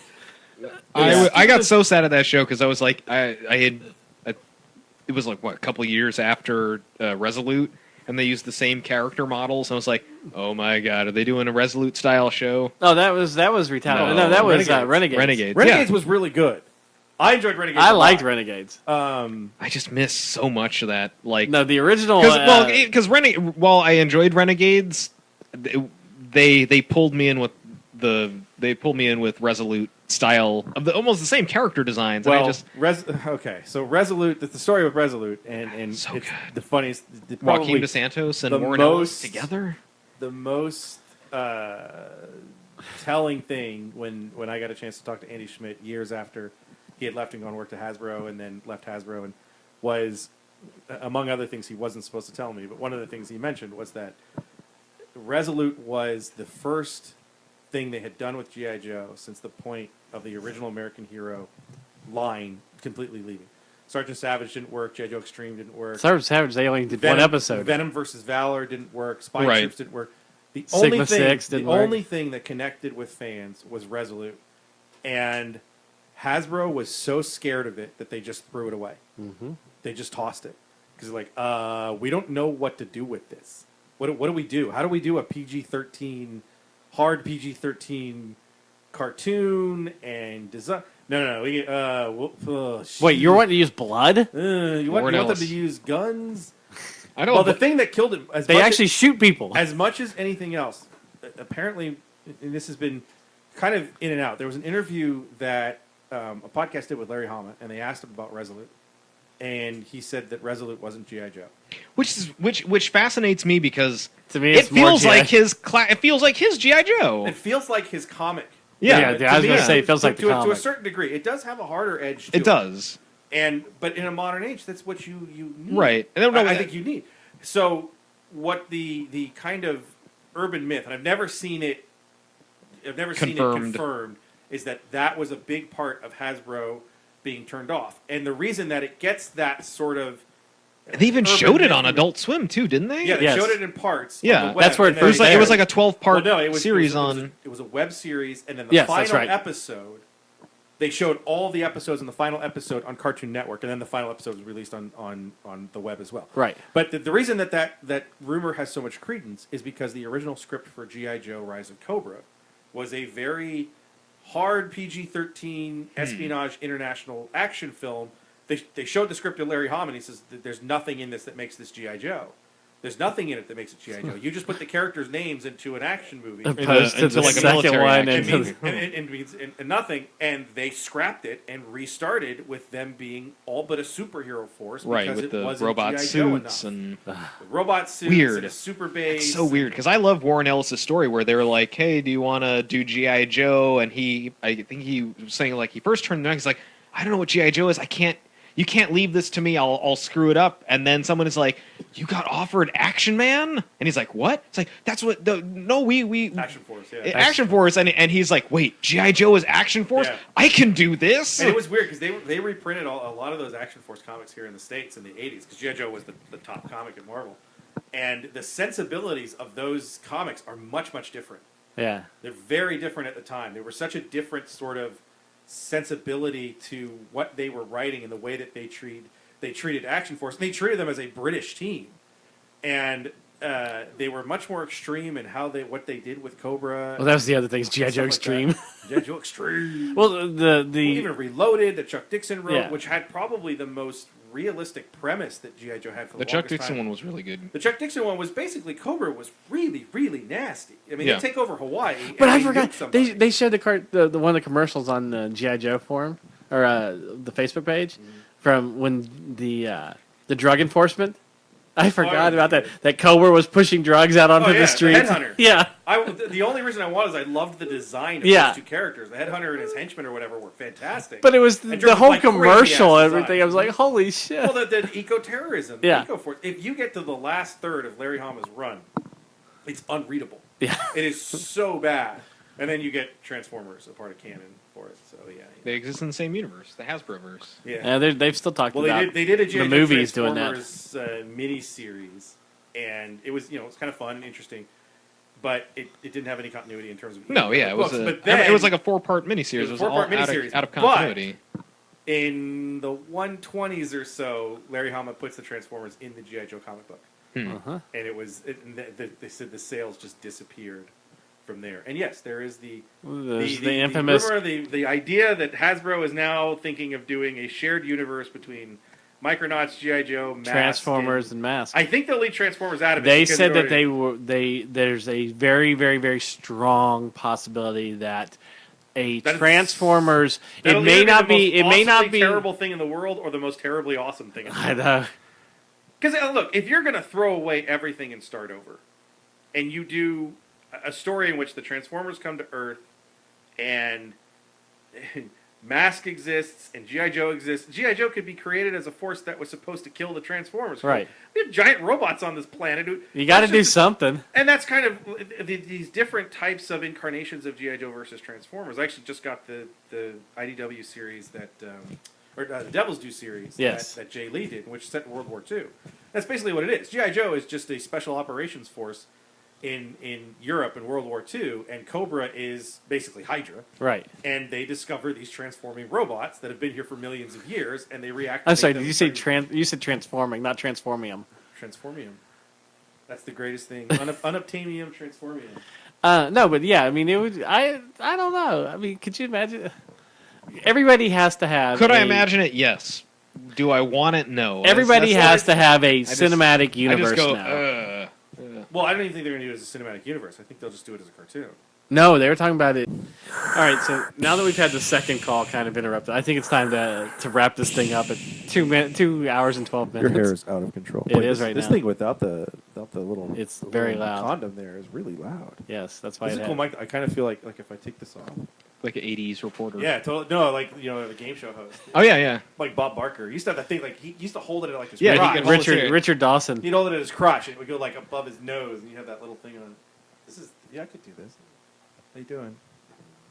Especially as it got in the later years, he couldn't move too much Yeah. after he had all his back problems. So Because he just sort of It was tilted. nuts. All right, so make sure you check it out next week when we'll be talking about something Still else. picks up my breath too. every time we say we're not going to talk about Star Wars, we end up doing a whole show. So who Well, knows? we didn't really have anything for the show, and then you and I started screaming at each other. So. Yes. Then, Became the I show. just started recording. This is what Star Wars does, people. This is what it does to you. This So is check what- out Facebook.com/Nerdables, also Twitter @NerdablesShow, and we'll see you next week.